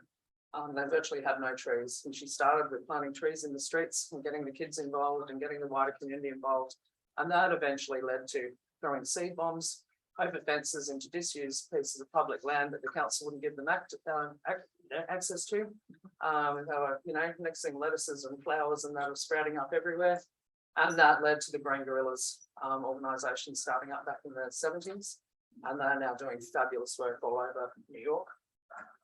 They basically have 3 pillars that they work off. So they're a real advocacy organisation for community gardens. And they also provide a lot of direct support. So gardens needing soil, seeds, all of that type of thing, they're able to, they have funding and are able to provide that to gardens. Also volunteer help. So especially with the older gardeners in some of like the small garden I mentioned before, most of the gardeners there are elderly. They need some heavy work done. They contact Green Gorillas. They send a few volunteers in to give them a hand. And they have a fabulous youth leadership program. So the youth can be involved with this program for up to 3 years, but essentially it's a year-long program. And these guys are learning a lot of leadership skills, they're learning horticultural skills, and they're also out there volunteering in the community. Really, really inspiring program. I'll mention another organisation very shortly, but Green Gorillas and the Green Thumb program work hand in hand. And when I was heading towards the US, people were like, are you visiting green gorillas? Yes. You've got to visit Green Plum as well. The two of them work hand in hand. Okay. And the next person will be like, are you visiting Green Plum? Yes. Well, you've got to meet with green gorillas as well. Righto. Okay, I'm going to do that. So you'll understand more about that in a moment. Grand Jardin in Paris, in France. They're supporting over 1,000 community gardens across France. Really amazing work. Most of their work now, they've been around for about 25 years. Most of their work now is towards convincing local mayors and local citizens about the importance of community gardening so that they can, either in areas where there are no gardens, that it supports the establishment of, or where there are existing gardens, that it helps them to thrive and grow. One of the big things that I love that they do is around volunteer engagement though. So a lot of volunteers get burnt out. I'm sure there's plenty of people here that have been involved in gardens where the membership gets really low and it's only a few small people managing the whole space and they get a bit tired and a bit worn out. How do we get other people involved? And they do a lot of training around this with people all over France on how to keep that all thriving and how you don't get burnt out and how you keep your community activated with you and what, giving them different ideas of how they can get that involvement happening, which is really stunning work. They also help to identify local stakeholders and connect them up with gardens so that they can sort of achieve their aims a lot more effectively, which is beautiful. And unfortunately, their funding has been cut and cut and cut over recent years with quite a not so green government in France, and it's getting less green as the years go on, unfortunately. So they're now only contractors, whereas in the past they've had quite a number of staff. So I'm crossing my fingers and wishing those guys all the best that they can increase their funding again in the next few years. So keep them doing the incredible work that they're doing because they really are amazing. And then last but not least, on this front, Community Gardens Ireland. I love the Irish. Who doesn't love the Irish? They're amazing. But these guys, I mention them because they're nearly identical to Community Gardens Australia. They're an all volunteer organisation, just like us. They're also their profile's starting to be raised and they're starting to be heard more and have more of a voice out there, just like us. They're doing a lot of advocacy work in recent times, just like us. And they're starting to build some really good relationships with government from a local through to a federal level, which is just like us. So we've had some wonderful sharing about the similarities of our organisations and what we're doing and how we're working, and have this wonderful connection now. And we're going to continue to support each other in our work as we go forward, which is really lovely because I think there'll be a lot of learning that'll come out of that, which is great.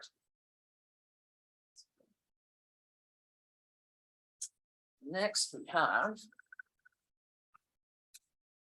some of the government programs that I met with. I went to Milan and I wanted to meet with the Secretariat of the Milan Urban Food Policy Pact. Quite a mouthful, the MUFPP. This was started in 2015 by the Mayor of Milan, and he has been trying to get as many signatories as possible, cities across the world, and to help cities become more sustainable and reduce the impact of climate change is the main driving force behind it. They now have 250 signatory cities to the pact in the last 7 years, and that's impacting 450 million people. I wanted to meet with these guys to see if they'd noticed any changes on the impact on community gardening activities in the signatory cities. And the resounding response to that was, yes, it's had a huge impact. There are some cities that had no community gardens 7 years ago that signed on that have now got hundreds. They were talking Africa and South America, all through Asia, all through Europe. Milan itself they're like, we kind of don't really think there are any community gardens here when we put the pact out there to the world. Now they've got 30 or 35 gardens in Milan itself. So that was just fascinating to see the simple signing of a document like that can really activate the scene. And I think that's really due to the framework that's provided with the pact. So it's quite detailed.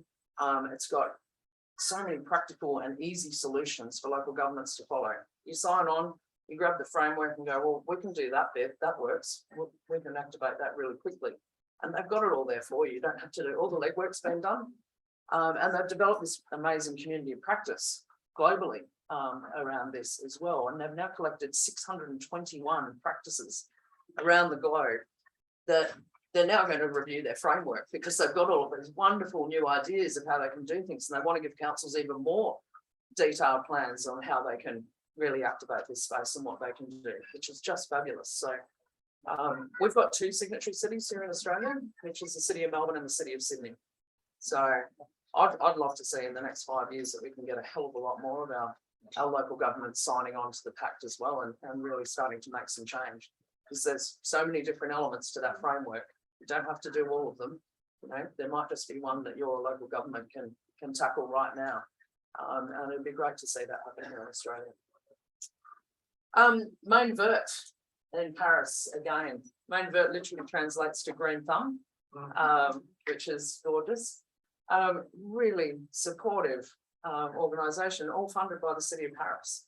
They've got how many staff do they have? 11 staff, full-time staff, supporting 150 gardens. And that's in the last 20 years that they've grown those 150 gardens. They didn't have any prior to that, which is really quite amazing.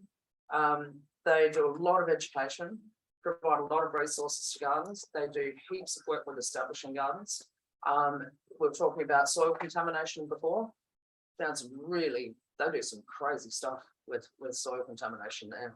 They dig out big holes and, you know, line them and fill them back up with really nice soil and stuff so people can actually plant in ground.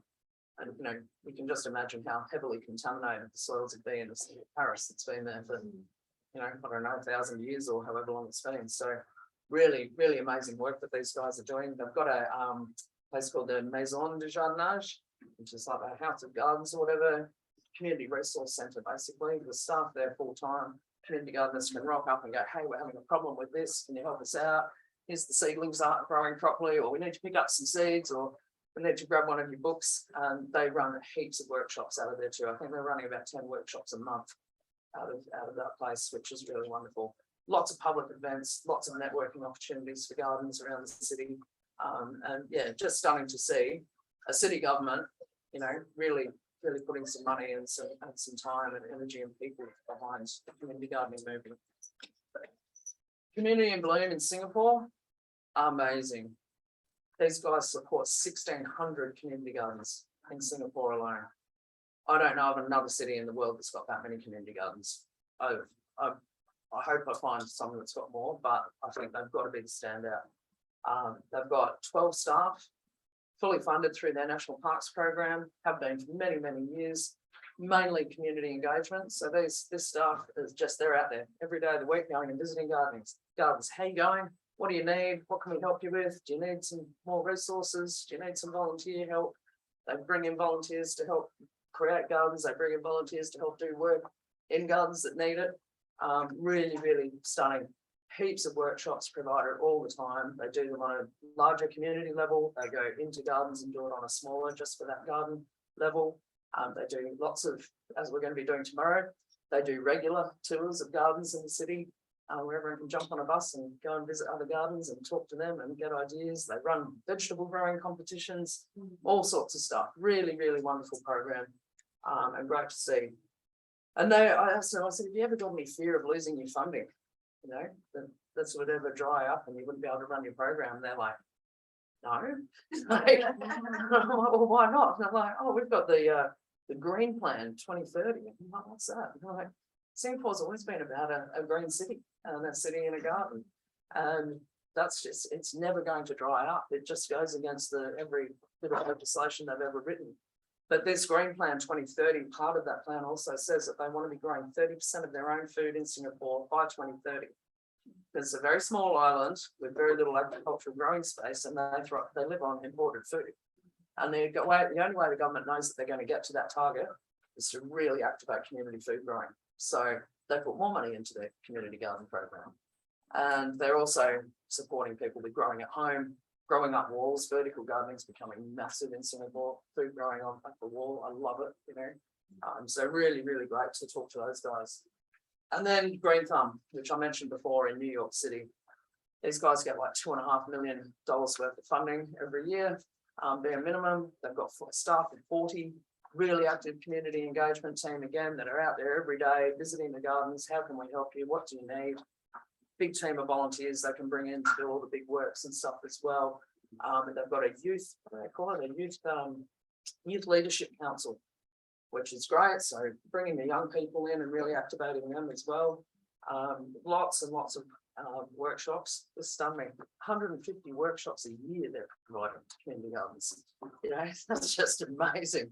Because I know there's a lot of people here that have run workshops before. They take a lot of energy and time and effort and resources, you know, and they're doing 150 a year, this organisation, just amazing. All paid for by the city government. They've got 554 community gardens in New York that these guys are supporting, which is just incredible. And that's not including all of them. They've got a hell of a lot more community gardens in New York, but they're on public housing land, so not a part of this program.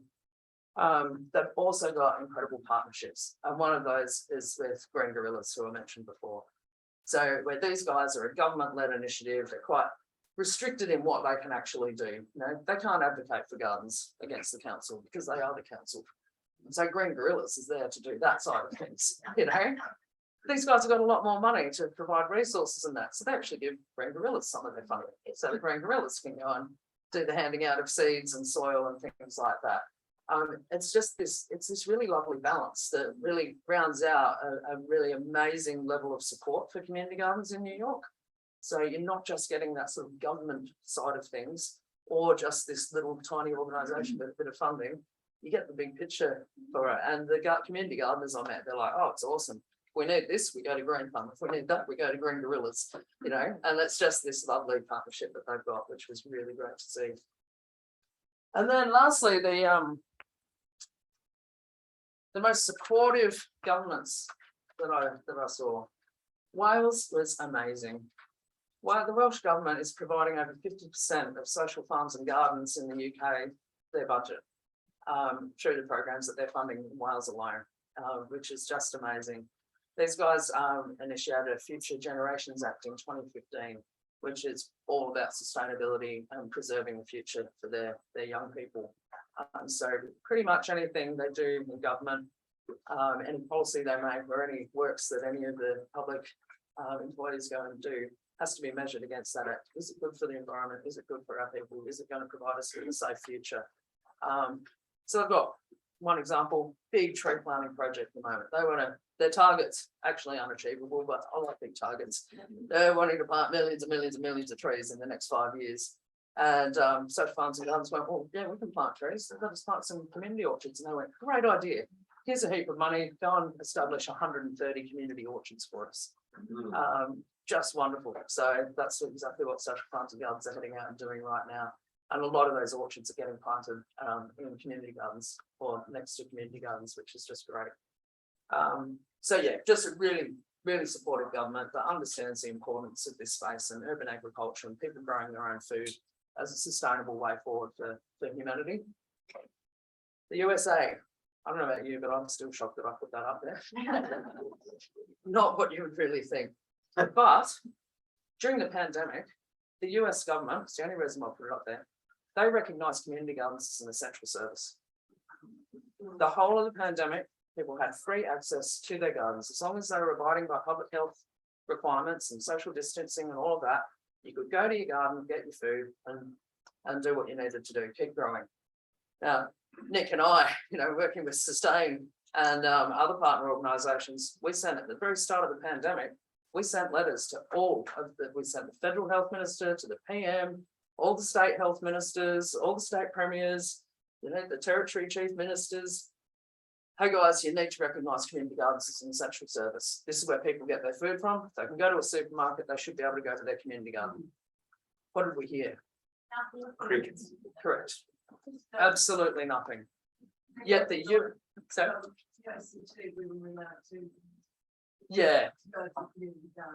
yeah, it was different everywhere with the access that people were allowed to have. Yeah, but we got no response, was the thing. So we never officially had the government say, yes, community gardens are essential service, you can go to them, or community food growing spaces. Yet the US government under Trump, they said 100%. Didn't even question it, apparently. It was just a given. you can go to your gardens. So I think that's a really bit frightening in some respects. Anyway in Australia? Sorry, Who just went anyway to their gardens in Australia? a lot of people did. Yeah. But there are also some really sad stories of people getting totally locked out of their gardens and the council's being really, really, really full on about it. Yes.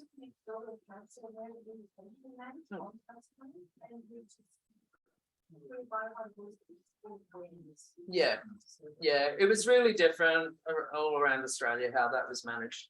But just from a national perspective, I found that fascinating that the US actually did that. And then Singapore, I told you about their program. You're not going to get anything better than that, than a country going, you know, here's some money, here's all the people. Let's really activate community gardening spaces around our city and around our country. It's really important. So really stunning. So one of the main things that I learned while I was away. There's a lot more. I just haven't been able to pull it out yet. Big one is that everyone's struggling with government support, aside from the ones that I've just mentioned with Wales and Singapore, really. In the US, we go back to, they might have done good things for COVID, but they don't provide a huge amount of support either. Funding's a really big issue, which is why visiting Costa in Prague was really inspiring, because they're not reliant on funding. They provide their own through their social enterprise, which was really interesting. And Wales, again, social funds and gardens there. Their government's so supportive. They just stick their hand up and they're like, here you go, have some more money, you know, off you go and go and do what you need to do.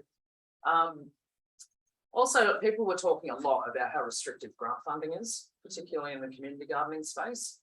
You can get funding, no dramas for a project. That's easy. Then you go and start to deliver the project. You're like, oh, we need to track this way a little bit. That's going to work heaps better now that we're in that delivery phase. But you can't, because your grant says you have to deliver this. It can't be that at the end. And you're stuck. It's really restrictive and really time consuming. The reporting requirements and so on with grants are just, it's killing a lot of organisations. It's taking huge chunks of people's time away from actually delivering the services that they're there to deliver. So the story's the same worldwide. Climate change. Wow. I saw some really scary stuff while I was away. I landed in the UK in the middle of the heat wave. I was in Northern Ireland on the day when it hit 41 degrees in London. London doesn't get to 41 degrees. London in summer has beautiful green parklands. You know, the grass is just gorgeous and green and blah, blah, blah. Nope, not while I was there. It was dead, like dead grass. I didn't see a green blade anywhere because they don't have watering in their public parks. They don't normally need it. It was really, everyone was asking me, what do we do about water conservation? You know, how do we deal with this? We're not used to it. All their gardens, they don't use mulch. They've never had to. Rain just comes down and it keeps the garden wet all the time. And I'm like, guys, you've got to learn about mulching. You know, have you ever heard of a wicking bed? And they're like, a what? And I'm like, righto. I was directing them to Water Up's website, and I'm like, you need to get in and have a look at these guys. You know, we make them out of fridges and styrofoam boxes and whatever we can lay our hands on in Australia. But they hadn't heard of this sort of stuff. In Germany, on the edges of forests, there are trees dying because they literally haven't had enough water. It was just incredible. And then down in the south of Spain, meeting with the gardeners there, I was talking to one guy who's about 82 years old, and been gardening, growing potatoes and that all his life. He said, you know, we go through droughts down here all the time. It's the south of Spain. We're used to this, you know, and then we get periods of, you know, it's non-drought. Yes, but every year on this day, I plant my potatoes. Until the last 5 years, plants his potatoes on that day, and the seed potatoes die. So they have shifted their planting 2 months due to climate change. 2 months. That's scary, you know. This stuff's really, it's real, you know. And it was the same in the States. So, you know, we need to be doing more. A big missing piece of the puzzle clearly around the globe was the adequate legislation and policy to support urban gardening activities. And that's something that everybody was talking about and actively trying to do more on that front. So, but communities are getting transformed. And there's lots and lots of data all around the globe now. Now, I mentioned one study that's coming out soon out of Denver. The research papers and studies and that have been done globally, we've got a huge collection of that stuff now as a global community. We know it works. The other thing that was really interesting too is that the bottom-up initiatives, like the Incredible Edibles and stuff, you know, they're really resilient because it's been started at that grassroots community level. Whereas the top-down stuff, it's started by government agencies, things like Denver Urban Gardens and stuff. It's a bit of a mix, those two, because a group comes and wants to start a garden, but then it's sort of led from the top up to that. They take a lot longer to get going, and they need a lot more resources and stuff to get them to a point where they're standing on their own. Both types are needed, definitely. It was just something really interesting to note, the resilience of those bottom-up initiatives as opposed to the top-down being so much more resource intensive. This was just more of a personal note. I was really surprised in the EU. Allotment gardening's been around for forever over there. I remember the first time I was in the EU and seeing these gorgeous allotment gardens at the back of little villages and so on. I just assumed that, you know, Costa, they would have been community gardening for forever over here. It's just a natural progression to go from your allotment gardens to having community gardens. Yep, I was wrong. It's really, really young. The way we sort of determine what a community garden is, it's really young over there. In most countries, only sort of 13 to 15 years that they've been community gardening. So I just found that really interesting, not what I'd expected. Education crucial. Without education, those places where they didn't have as much funding to be able to deliver public education on the simple things like how to plant a seed, you know, how to prune a fruit tree, how to make compost and look after your soils and stuff like that, the community gardening scene was slower because people need that education. We get asked as an organisation for it all the time. It's something that we really want to deliver more of. And also really interesting that organisations are now really starting to be more selective about who they partner with. Some of these bigger organisations in the past would be like, you know, be like us saying yes to Coles and Woolworths that are doing so much damage to our food systems, and yeah, we'll take you $5 million and go and grow some community gardens. Whereas for us as an organisation, we now have an ethical partnerships policy, and there is no way that Coles or Woolworths would get across the line for us, so we wouldn't partner with them. And a lot of other organisations globally are starting to do that now, even if they're really, really poor and they could really do with some money to activate their programs and make things happen. They're choosing from an ethical standpoint to not do so, no matter how much is on offer, which I think is great. And I think we all need to take that stand, you know, if we're really going to create change. Communications, this was just funny. I ask people about it everywhere and they're like, oh God, don't talk to us about it. I'm like, there's just so many options now. You know, do you use Zoom or do you use, you know, Skype and then, you know, Google Meet, or do we, you know, Messenger or WhatsApp or whatever? And everyone's like, oh, you know, no real solutions there, no real answers. It seems to be that groups and organisations just find something that's semi-working for them and then they just go with it. And, you know, if you don't like Messenger because you're not on Facebook, well, tough luck, that's how we communicate. We just had to choose something at the end of the day. So, and I don't think that's really going to change much globally. There's always a new company that's come up with another new communication solution, and we've just got to all roll with it. So, yeah, that was quite funny asking people that. So just to finish up, looking forward, sort of what our plans are with CGA, you know, we really want to work a lot harder to establish good relationships with all levels of government. Very interesting to note what Pam was saying about, you know, that local space is really important. We really want to work towards ensuring legislation and policy in that is really supportive of community gardening and urban agriculture activities. We want to be working with organisations like Sustain and so on to really be pushing that bundle forward. We need to develop some new and up-to-date resources for our sector to really, especially with involving young people. We don't have a lot of YouTube resources, Community Gardens Australia. We need that. We, you know, have these videos on how-tos. We've got some great printout how-tos, and you know, you can read stuff online, but people need stuff a little bit snappier and faster these days. So we want to work on that sort of thing. We want to continue to develop and expand our volunteer network as well, so that we have a better picture as a national organisation, what's going on with community gardening in various parts of the country, because it's all very different from top to bottom, from east to west. Needs and requirements are very different, so we want to evolve that and expand our communications to work with that as well. So we've got a really good overview. We're going to continue to seek out appropriate funding to try and help us achieve our aims.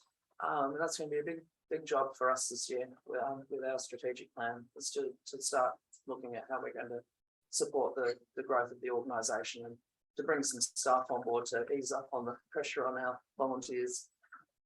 And we're going to maintain international ties as well, to get that, continue that sharing, continue that resource sharing, best practice, educational opportunities and so on.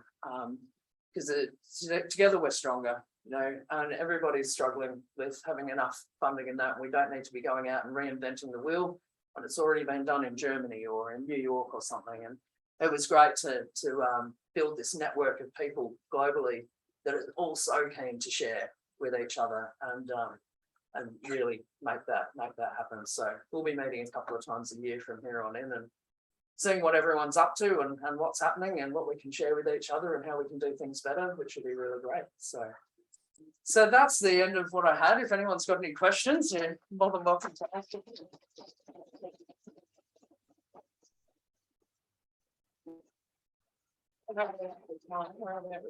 It's 11. 10 past 11. All right, well, maybe we might not do questions and we might break for morning tea. And then we'll come back shortly. Sure. Is there anyone got a burner? Yeah. I've got to take a question. No. It's a question. Yeah. Social media, about that, and I'm just wondering about its usefulness and shortcomings, what you might learn. Didn't really tap into that too much with people because it wasn't one of my main focuses, but everybody is using it, everyone.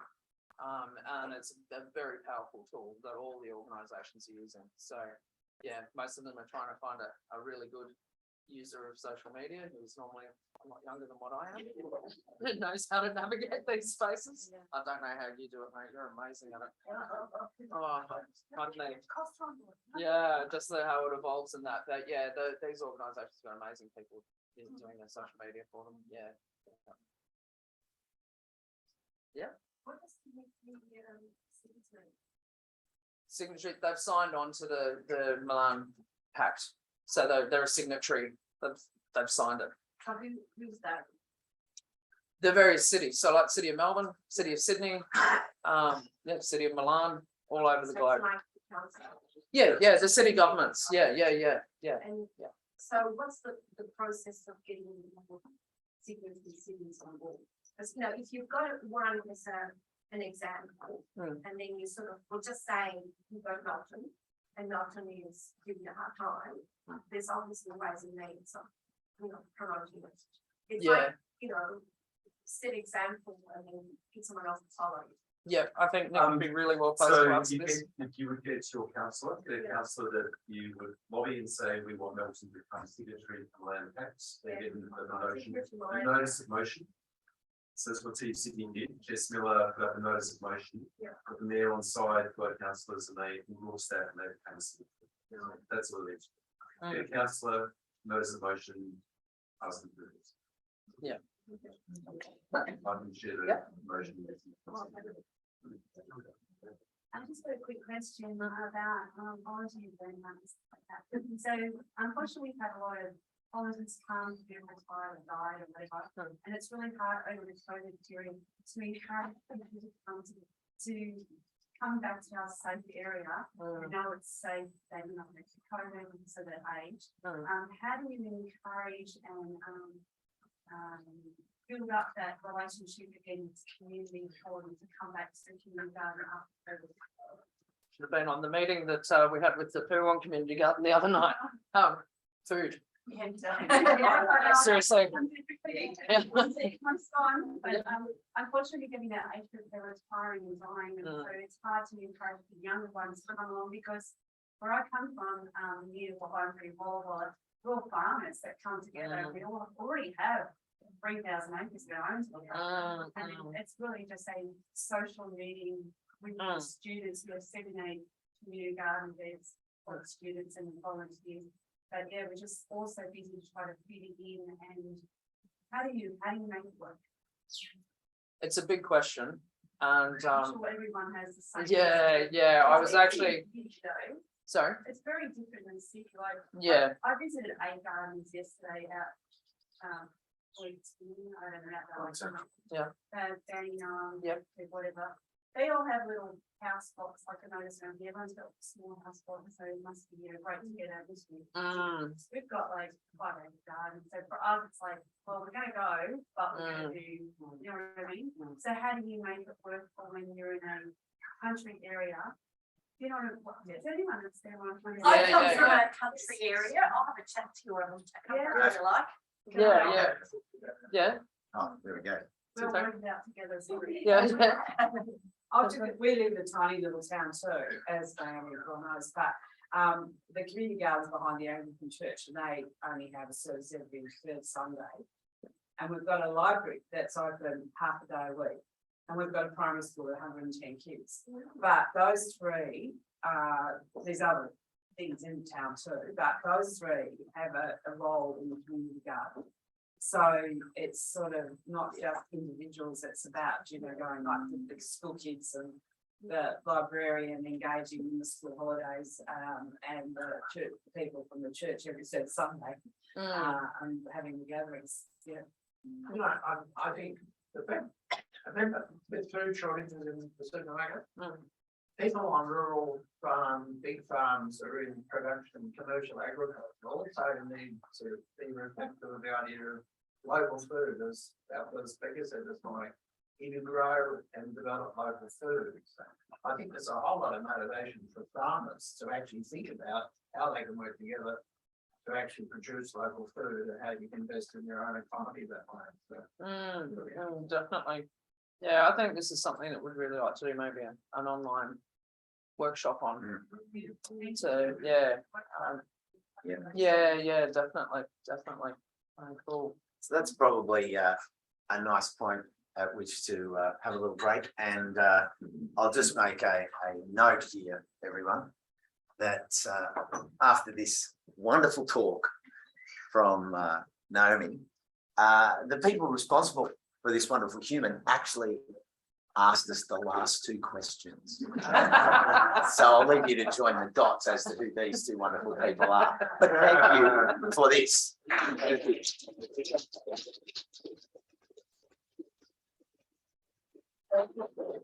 Where are we at with our time, Sarah? How much time have we got for a break? Oh, We got it. grab a cuppa and come back. Yeah, grab a cuppa, something to eat, 5 minutes, and we'll head back for our panel discussion. Good thing we made a lot of time for lunch. We've got We'll catch time. Yeah. Sorry, you go. Sorry for putting you out. it's very kind of you to say it, but I've got to give a hard time at mate. Yeah. I'm a mate. You get a photo of that. You know, these things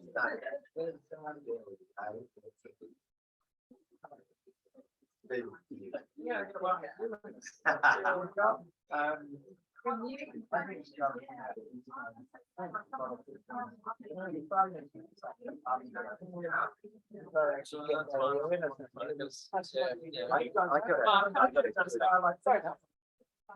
What's that? I mean, I'm wondering. Oh, What do you want? Yeah. people online.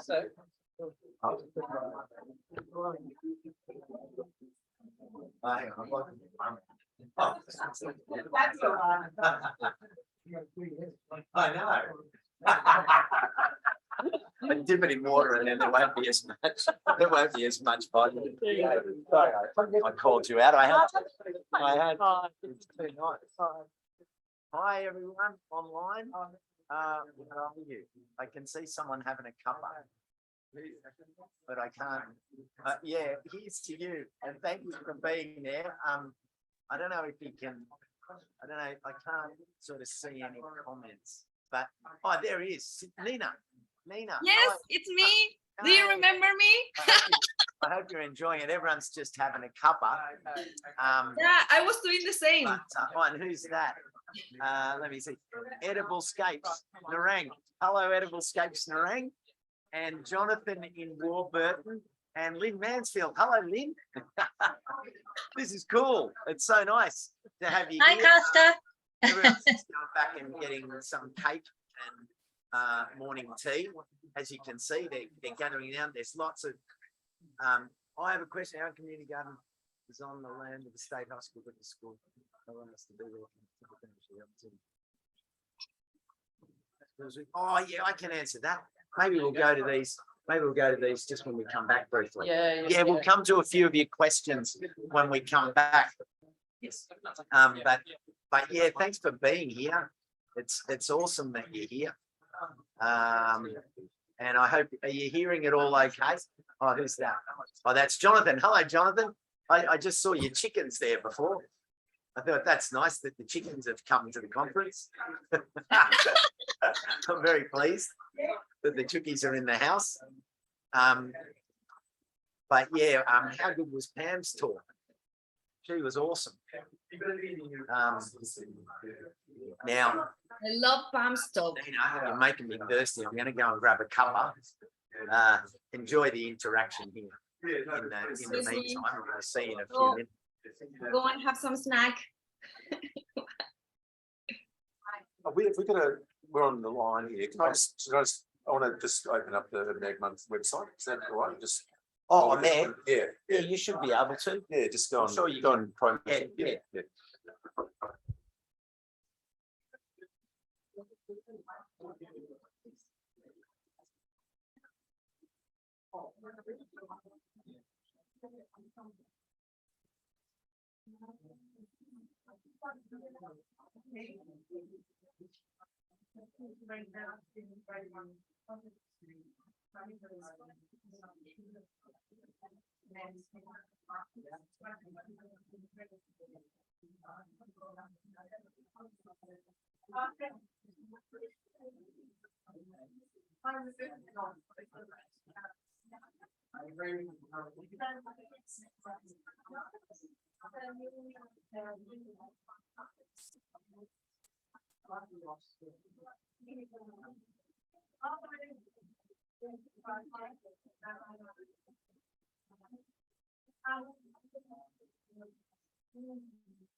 That was yeah,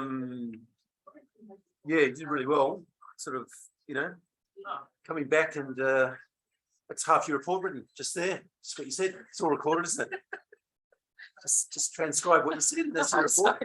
I'm glad it's been recorded because I can just do that. Oh, honestly, this morning I picked up my notes. I'm like, come on, go through this again. I'm like, oh, just give up. Just go there and start talking.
Yeah.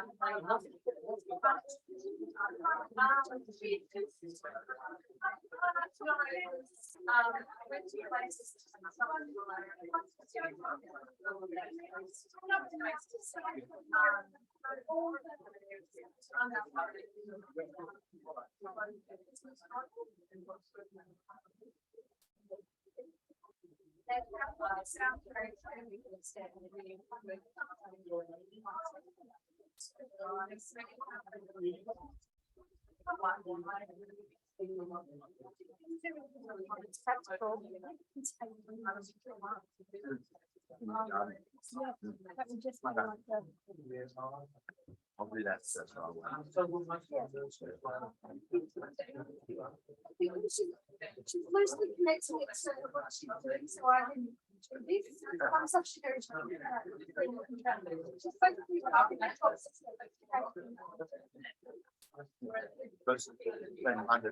Well, yeah, I actually.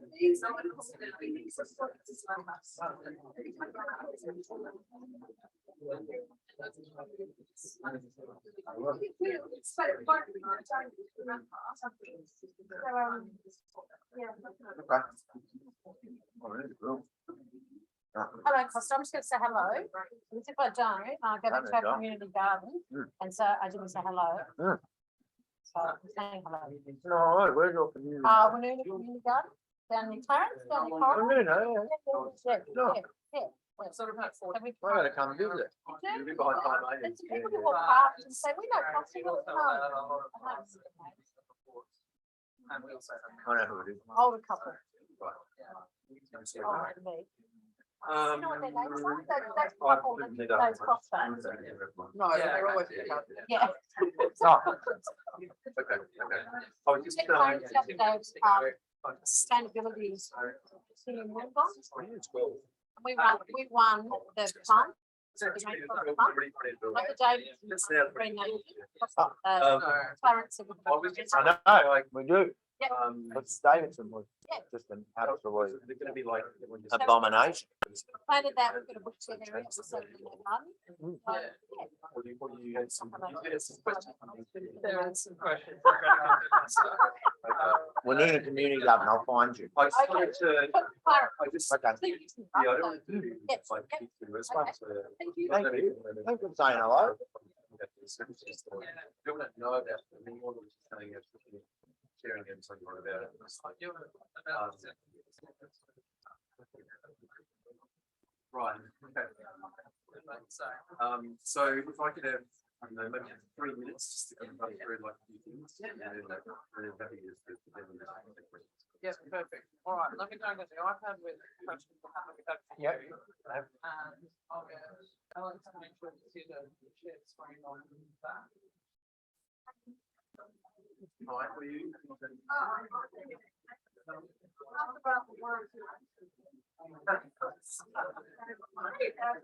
Is that last time? Yeah. Yeah.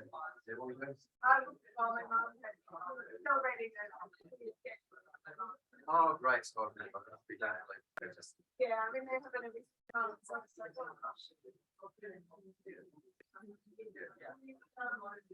Yeah, it's Friday night, we're all at home. Good. Oh, thank you, that. Good. Good, yeah, really busy. Yeah. Yeah, it's good to have it start. Really is. People start. It's been good. Yeah. With this, on the move, there's this free Valorants. Bit of that, it's being like that, they really are, it's like our sound, people spoken, community garden. It's been good. She's doing our comments for this, as well as sustainability better and better. Yeah. And yeah, lots of councils sort of this now. And we're going to see if any more the food strategy. This one, so yeah, that's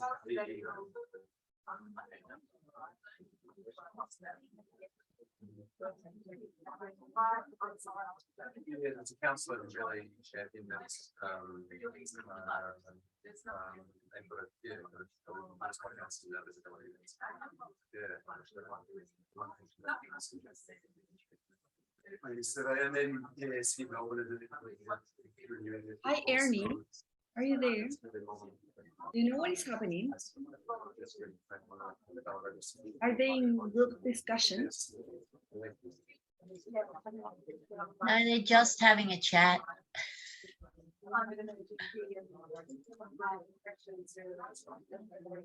Sorry, like we just took away the iPad so that like we didn't take the iPad there. But soon you guys can see, oh, yeah, you can see like the panel will be up there and then, yeah, we'll see everyone's lovely faces.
Yes. Yeah. Oh, So yeah, question- all the questions I'll. Questions, if people would have come up. Stand up here and ask. And so Nick's gonna start with the Okay. So we might have a quick intro to the last one of the slides. Okay. Yeah. Make a bit of just, you know, use a bit of this, just lead some.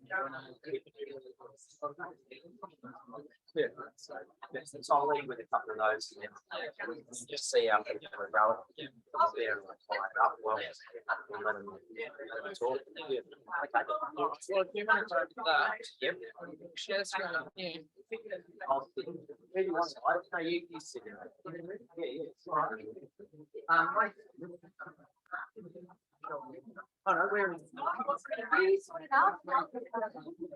Like this. Well, all right, are we all ready to go? Hello. Hi. Nick Bruce. Can you manage that? Nick's gonna do a bit of a share screen. Yeah, I just and then want to, we'll get rid of it. I just want to check that we can see you all. Yeah. Yeah. Feel like. Yeah, probably the My easiest priest. if you. You are. Marrying, it's multiple weddings. You are still working in your gardens as. Yeah. Your. We're doing okay. Yeah, I think we're just in, that's right. Hold on. Okay. Yeah. Thanks. Yetis are the way to go now.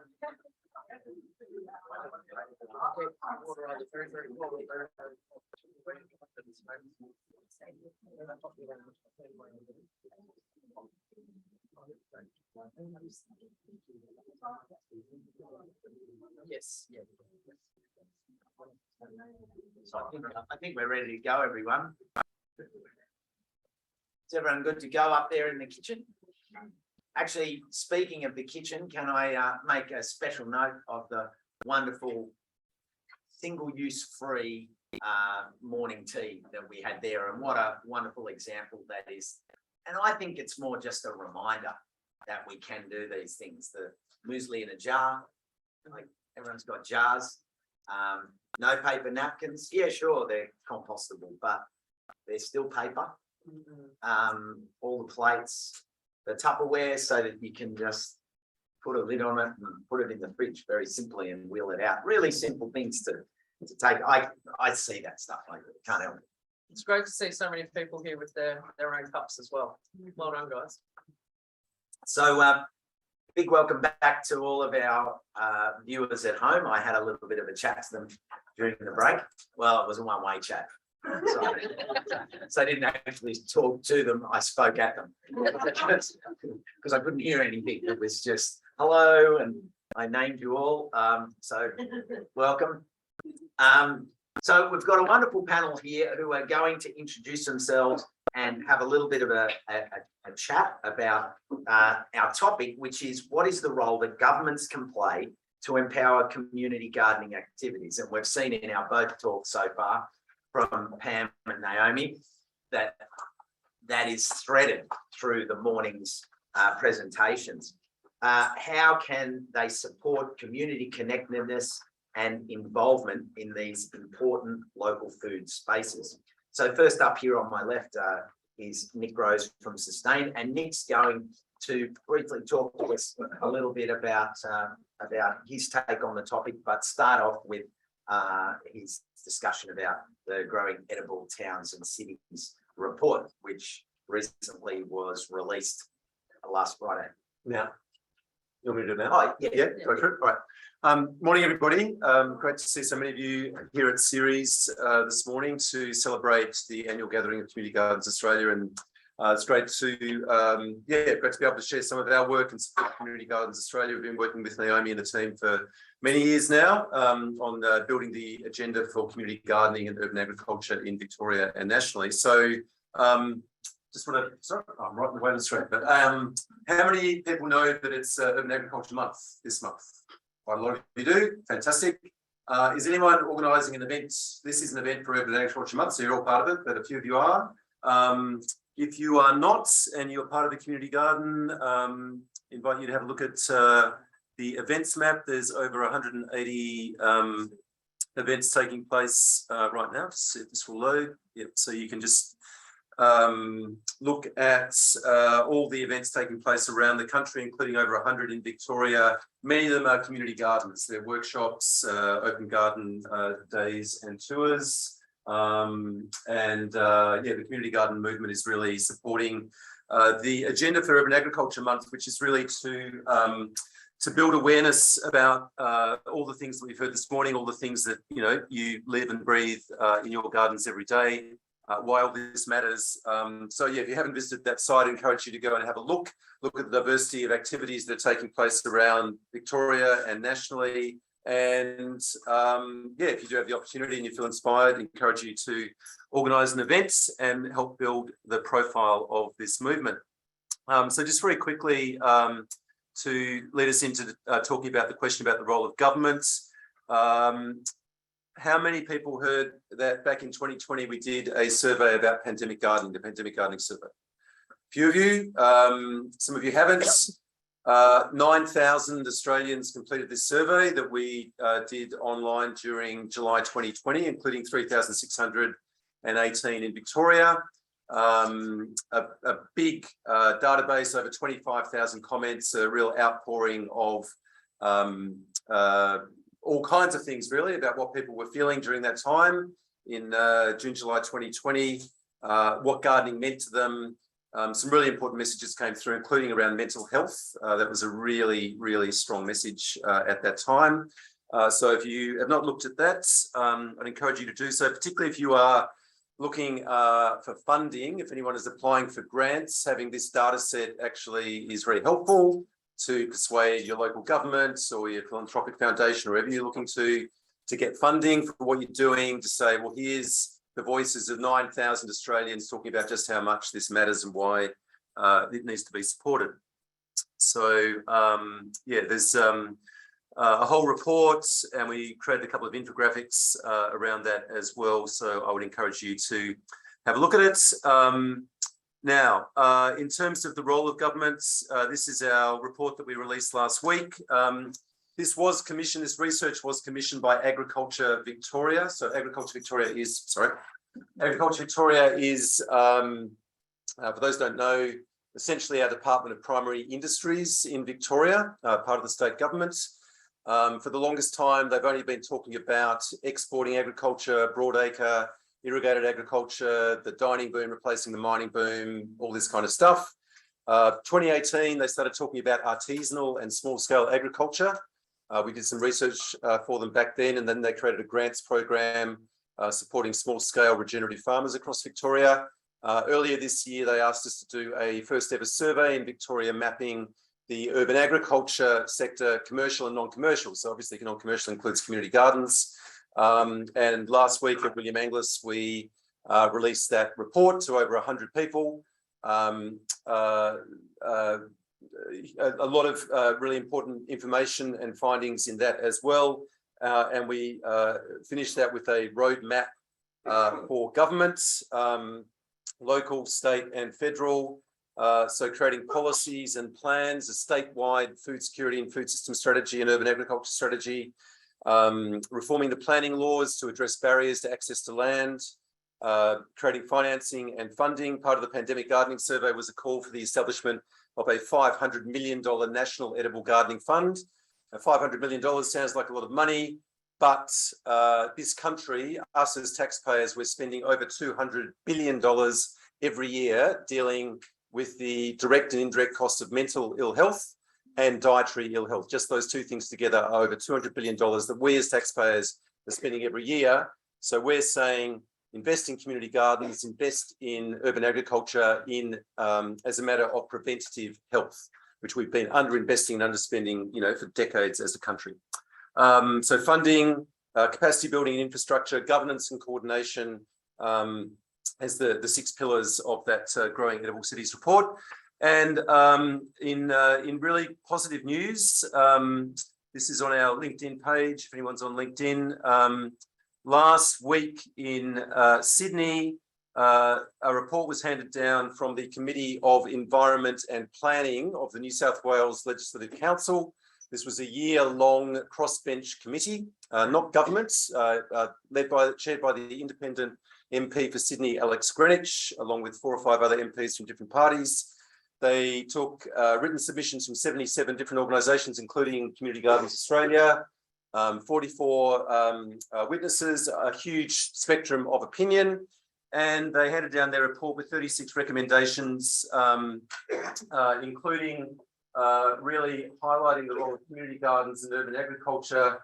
As you see there, these are the words of Alex Greenwich. He's forward to the report, being vital ways for local communities to access fresh produce, particularly for cold, ATSIC and remote communities. And there's a whole series of recommendations that really are calling on the New South Wales government to get behind this agenda, to create a whole of state food security and food systems plan for New South Wales, to create a food systems council for New South Wales to guide the implementation of this, including strong representation from First Nations communities, cold communities and others. And then a series of reforms to planning frameworks and empowering local governments to really get behind this agenda. So really, really important, significant report, and encourage you all to have a look at that. During the pandemic, Vic Health, how many people know about Vic Health, Victorian Health Promotion Foundation? A lot of you, very important organisation in Victoria, funds an awful lot of work in food systems, community gardens. If you haven't looked at Vic Health and you want funding, I suggest you have a look at them because they're spending millions of dollars in this space right now with a strong focus on youth. During the pandemic, they created a food security and food systems working group with representation from a range of different not-for-profits, academics and others. And the main outcome of that work was the creation of this consensus statement towards a healthy, regenerative and equitable food system in Victoria, which has a series, a shared vision, a series of 10 leverage points down here, picking up on what Pam Warhurst was saying about legislation. The number one change we're calling for in Victoria is the creation of a right to food law. This is actually part of international human rights law. It's in the International Covenant on Economic, Social and Cultural Rights, which Australia ratified in 1976, but no government in Australia has ever actually gone to the important step of writing that into legislation. So that's what we're calling on the next Victorian government to do. As those of you who are from Victoria will know, we're going into an election in a few weeks.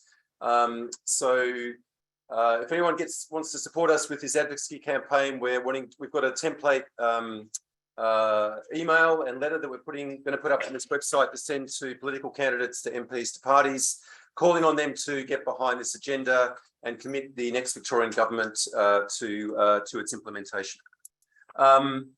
Just want to also say, for those who want to work with local government in Victoria, particularly coming back to Vic Health, as one of their flagship programs last year, they launched a local government partnership, again, pouring millions of dollars into local government and supporting the role of local government in Victoria in building healthy food systems.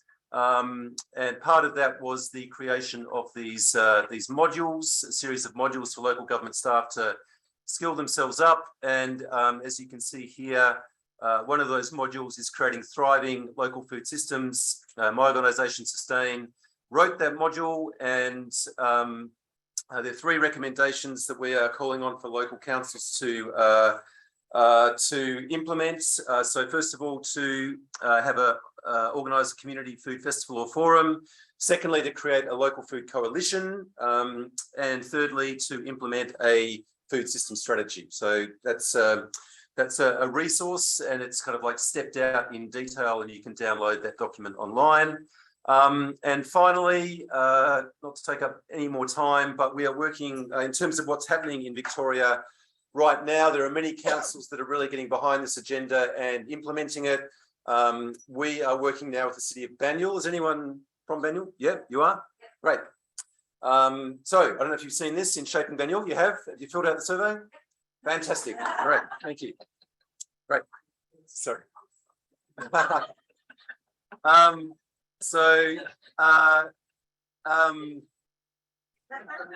how this happened, right? A backstory as to how this happened is interesting. This was the initiative of a local councillor, right? Who was particularly passionate about community gardens, about urban agriculture, edible gardens. She made it her business when she came onto council to get Banyule to commit to creating an urban food strategy. The first time they've ever done this. Yes. Yep. So on Tuesday this week, I was with my colleagues and we spoke to the senior leadership team of that council, the CEO, all their managers, and they were very interested and very engaged in getting a whole of council approach to this, which is what's needed, because urban agriculture, community gardens are about economic development, they're about planning, they're about health and well-being, they're about community connectedness, they're about sustainability and environment. You need a whole of organisation, whole of council approach. So it's great to have them all in the room together talking about it. So yeah, there's a huge kind of like push for community engagement right now. And bright and early tomorrow morning, I'll be with my friend Max Godber from the Cardinia Food Movement at Eltham Farmers Market doing a pop-up engagement and getting people's feedback about this urban food strategy. So yeah, it's a dynamic, exciting space. A lot of things happening right now in Victoria. We need to scale it up. We need the state government to really support this agenda. There's a policy and fiscal vacuum in state government around Australia. In Victoria, they did create a food relief task force. That's one thing they did do, but there's no statewide food system strategy. So that's what we're calling on the next Victorian government to implement. So that's enough from me, I think. Thanks.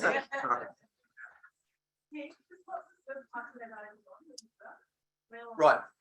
No, so just going back. So Urban Agriculture Month, that is Urban Agriculture Month.org. Sorry? Are they talking Community Secretary Pam's finding the websites? Oh, right, I see. Oh, right. So what's that website? Can you say about that? I'm sorry? There we go. There you go. So the event is Urban Agriculture Month.org.au. Next week in Sydney, is anyone from New South Wales here? All right, so next week at the Sydney City Farm, we will be there with Alex Greenwich MP, who was, as I said, the chair of that Committee of Environment and Planning, who did that year-long inquiry. He will be speaking to that, along with Clarence Slockey from GY Proprietary Limited, the wonderful First Nations rooftop farm in Everleigh, Pocket City Farms, City of Sydney staff, and others. So please come along to that or share that with your networks. That's on Friday morning, 11th November in Sydney. So that's the event page. Pandemic Gardening Survey is on sustain.org.au under the projects tab. So here you can see that the Pandemic Gardening Report and the most recent one that we released, the Growing Edible Cities and Towns. The LinkedIn, Sustain LinkedIn is where the article on the New South Wales parliamentary inquiry is, and then the campaigning website in Victoria is vicfoodsystem.org.au if you want to go and check that out. And then Vic Health is vichealth.vic.gov.au and the local government partnership. And then Banyul is Shaping Banyul. Thanks, Nick. All right. So our next panelist is Tim Reid from the Greens here in Victoria. Tim, give us a little bit of a outline on your background. I might stand up just so people at the back can hear. So I'm the state member of parliament for Brunswick for this bit of turf here. And I was first elected 4 years ago. So I'm just coming up to the end of my first term. And before I was elected, I was a doctor in clinical practice, doing half-time seeing patients and the other half doing research. So, and I'm one of 3 Greens in the 88-seat Victorian lower house. And I've heard people talking about government and so on. So I just want to give you some numbers which might be helpful. So there's 88 seats in the Victorian lower house, 55 of them held by Labor, and Labor form the government and have done since 2014 and indeed for much of the time before that. There's 27 Liberal National seats, so about half of the number of Labor seats, and 3 Greens. Just gives you a little sense there. There's 3 country independents.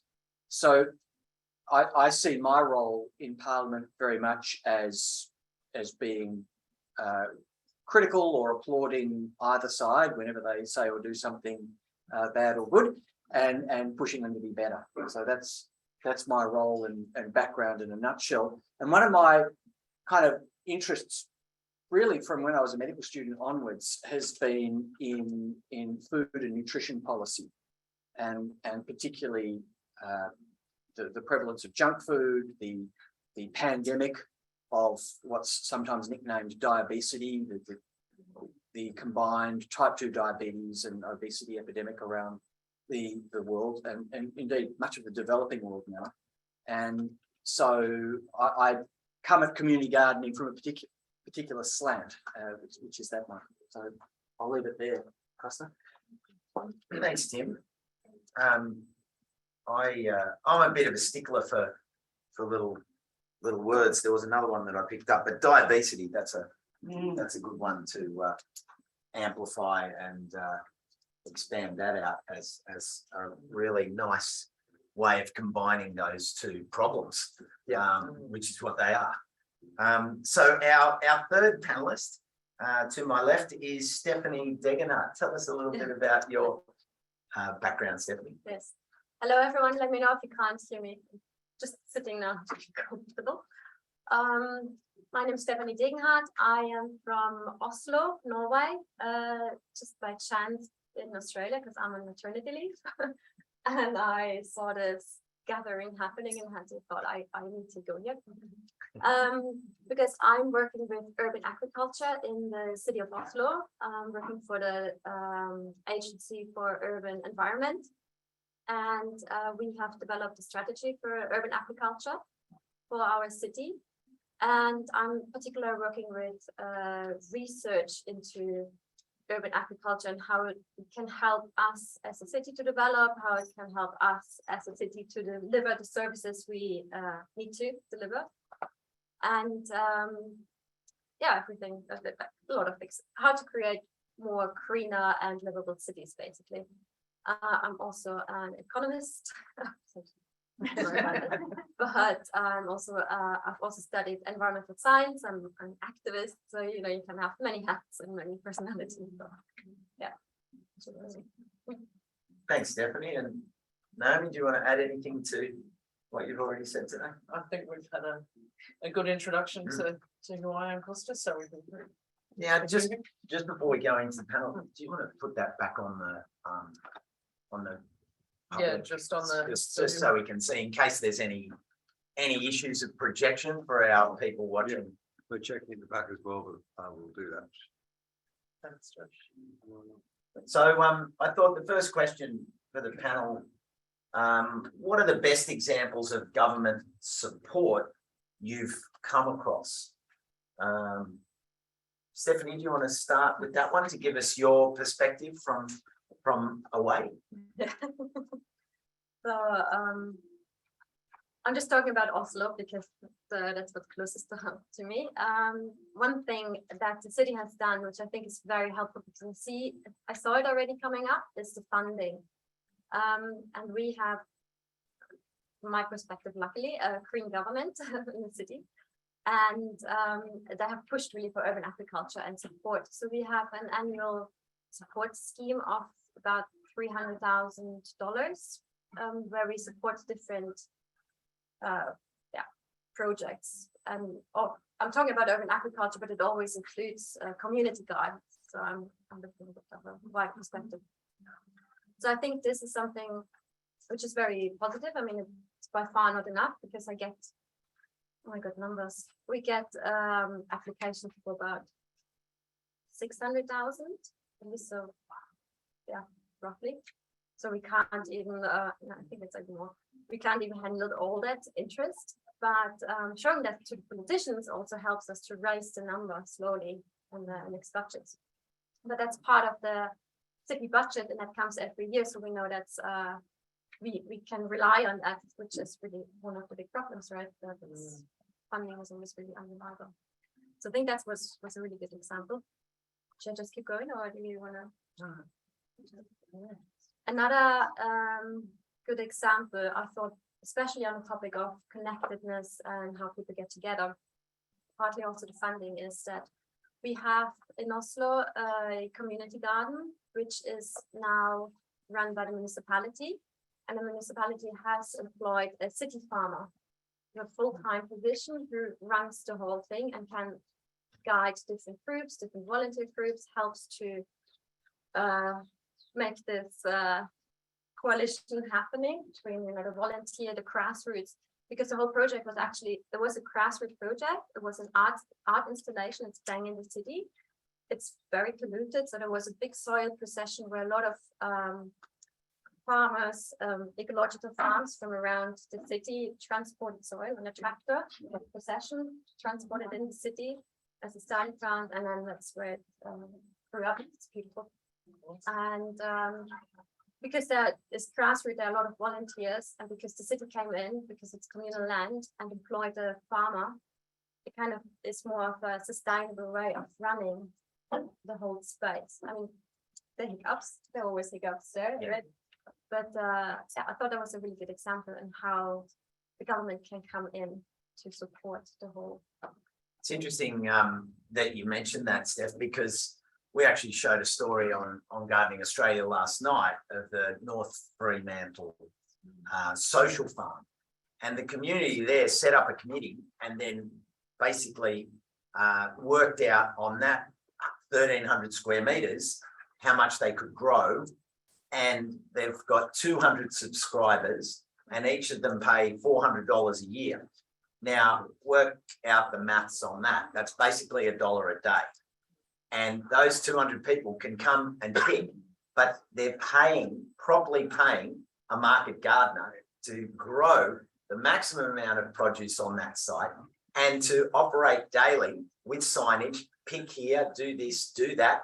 They come in and volunteer. There's also a second tier group of people that can be affiliate members and come to the workshops that they run monthly. And basically they've got a waiting list because everyone loves it. And there's a recognition of a properly paid farmer, not this kind of, oh, well, you might go and sell some and you know, this is a model I think is wonderful to throw in the mix, because I don't think anyone can say, like, this is $8 a week. People spend $8 a day on 2 coffees. So, you know, $1 a day, and there's families rocking up at 5:30 p.m, 6 p.m, 7 p.m. after work with their colander. So, you know, there's no waste, there's no packaging. And Amy, the market gardener, has put the signs up, say, pick here, do this. So yeah, it's a good one to consider and to look at, just North Frio Social Farm. It's a really good story. Tim, have you got anything to add? Yeah, so I have very little knowledge of community gardening, but one of the things when people talk about government support, and so I think one of the things I can offer here is how to talk to governments. And so the first point is, are you talking about money or something else? Because often people immediately think about money, but in fact the barriers to getting community and social programs going are not necessarily financial. So that's the first thing to be clear on. Often it's a mixture. But if you want to look at what are ways in which governments have got desirable social change, sometimes it can be done in another way. Rather than funding it, or as well as funding it, make it a requirement. So, for example, what if municipalities had to have a certain amount of community gardening going in their municipality as a requirement in order to get something else? So now I pick municipalities, but maybe it wouldn't be municipalities. Maybe it would be schools or government departments or whatever. And we're seeing, for example, climate targets being set for organisations and government departments. So why not community gardening targets or food security targets or whatever? And I think, you know, there'll be, no doubt, you know better than I, that there'll be particular barriers that you're coming up against that maybe a central organisation can sort out, whether it's soil contamination or bureaucracy. Someone mentioned earlier in Geelong problems with insurance, and it is slowing things down there. So those sorts of things could be sorted out by a central sustainability unit. So that's another angle to take. And then, of course, we can't escape it, there's money. And maybe we'll talk later about ways of badgering MPs. Well, I really like that. I think a couple of examples, I think, where government leadership has been really outstanding. So Naomi mentioned a number. One that I read about recently and talked about last week was the city of Seoul in Korea, which in 2020 announced a funding commitment, talking about money, a funding commitment of over $220 million US. So what's that, Australia, 260 million Australian dollars, to support an urban farming workforce in a city of 10 million people, of 1 million urban farmers by 2025.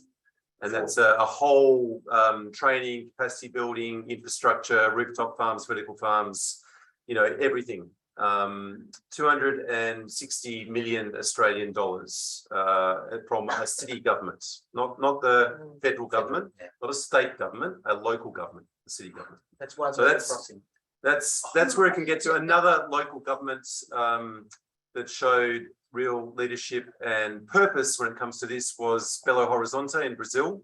So as part of the first premiership of Lula, who's just been re-elected in Brazil, in the first period of his premiership, his presidency, they had a zero hunger campaign in Brazil. So I talked about the right to food earlier. This is a government that's actually taking that commitment seriously. Like, it's in the SDGs, it's been in all kinds of development goals forever, eliminating hunger, but, you know, nothing ever seems to really happen. Well, in Brazil, they tackled it.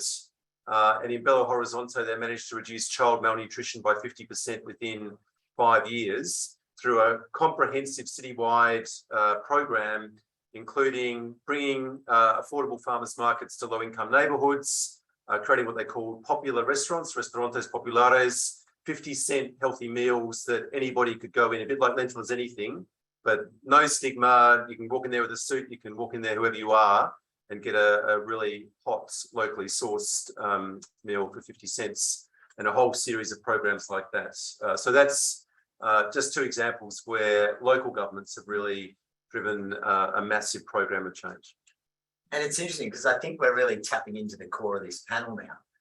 Because the question is, what level of government is best placed to provide support in different ways? So do you want to talk a bit around that? Because you've illustrated there, Nick, that it was local. Where do you see the players playing their best?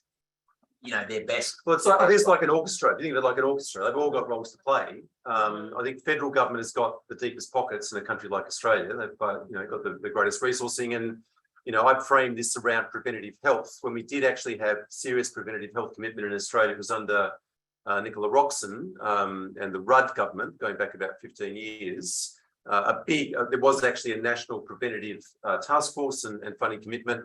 In Victoria, that came through in a program called Healthy Together Victoria, which some people might remember. That came through to local government and funded health promotion teams in local government. So it was cascaded down. It was matched with state government funding. So federal, I think money really. State is money, but also planning frameworks. Like the state controls the planning framework, and that's absolutely critical when we're talking about access to land.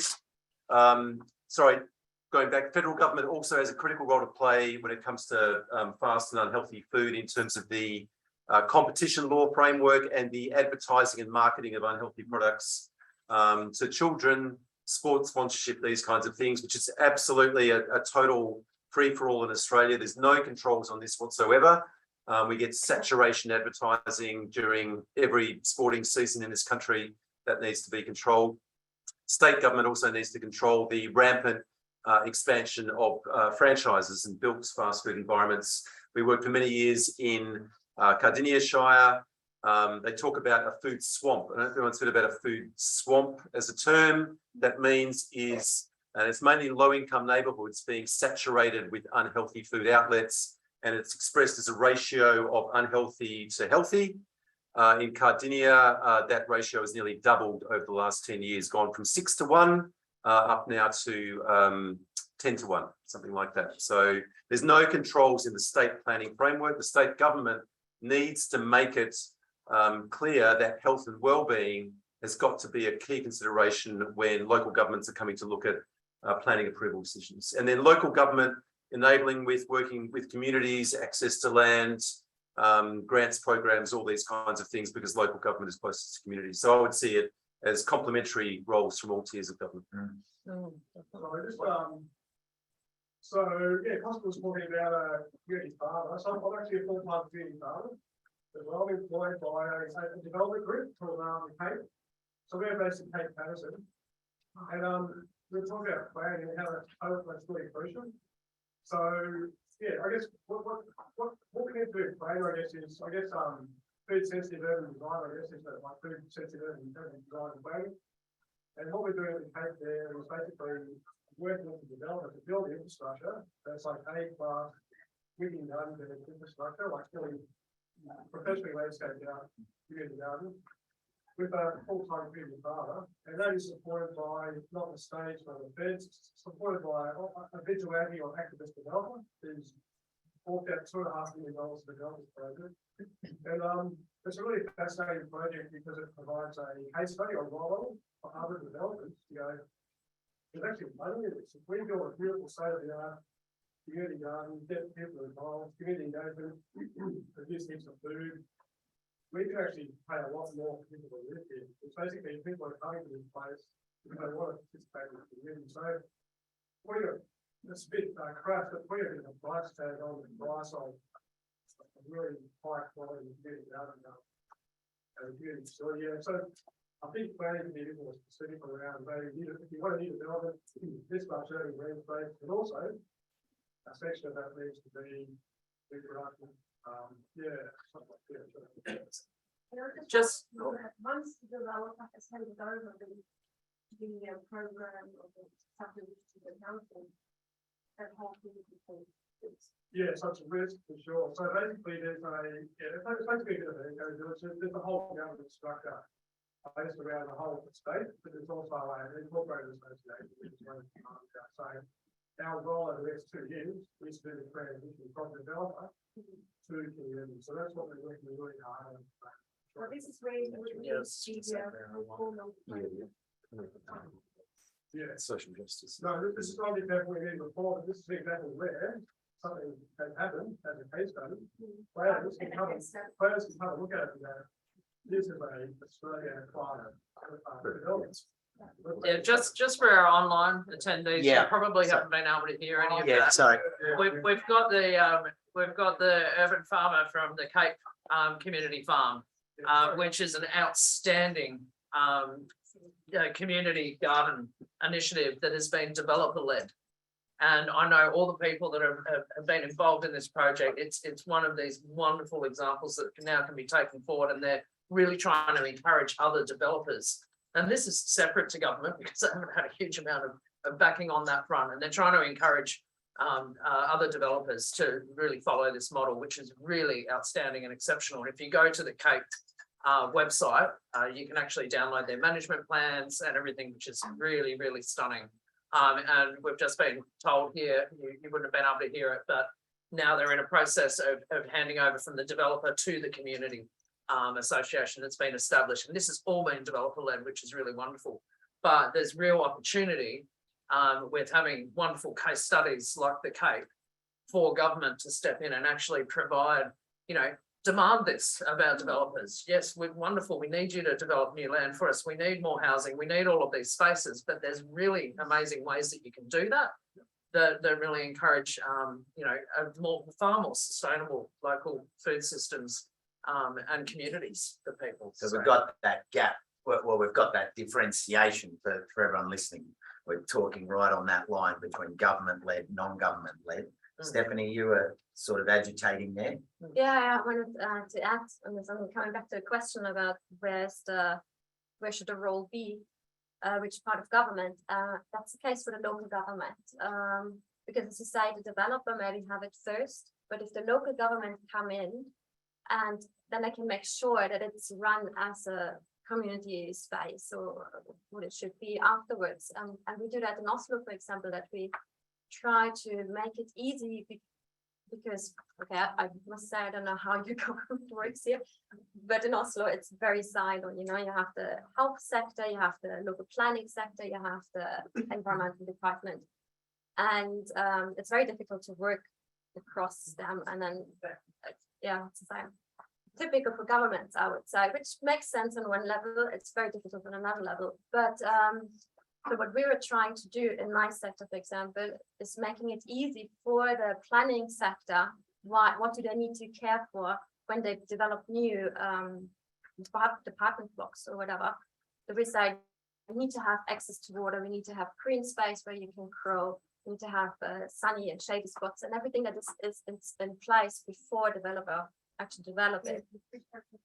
Exactly, and the government can also put requirements inside. This needs to be a community garden after it's taken over. So it's very important to get the local government in early in the process.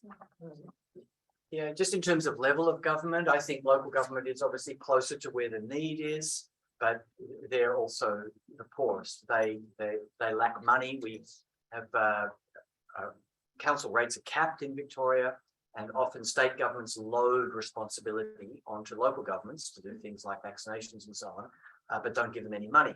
But I think any tier of government can fund things, and you should really go is wherever there's enthusiasm.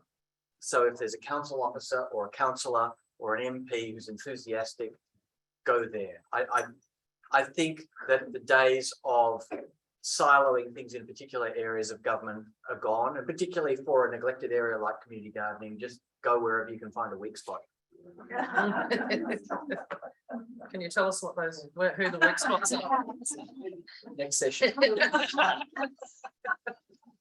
I just wanted to make a quick point. I totally agree with the comment about the role of planning, absolutely critical. And in the research we did, that came up as a key constraint, the fact that planning frameworks were unfriendly to community gardens and urban farms, and planners themselves were unfamiliar with this space. And that comes back to the need for a reform of the planning framework at the state government level, and really to prioritise this. And you know, what Pam was saying about the right to grow coming as a real mandate and directive from the state level, I think would make a huge difference. I do want to say though that we're in a time of crisis, particularly around food security and food insecurity. So while it's fantastic to have wonderfully designed and managed, you know, community gardens in some communities, you know, the food banks are groaning under demand. So Food Bank Victoria, in its 90 years, the CEO last week on ABC said they've never had such demand because so many people are struggling with cost of living pressures. That's only going to get worse because of interest rates going up the way they are and inflation. So I think it's really important in talking about this space that we have a strong focus on equity and social justice. And this is about good food for everybody, not good food for those who can afford to, you know, pay. While that's great, and certainly 100% support jobs in this space, and I think that's really vital, we cannot leave behind members of our community who are struggling, and there are many, many more of them right now, including children. And you know, on that note, Nick, I think it's great to see these models like the one I mentioned in Freo, because then you look at it and you say, well, that's a model that recognises the value, the integral value of farming.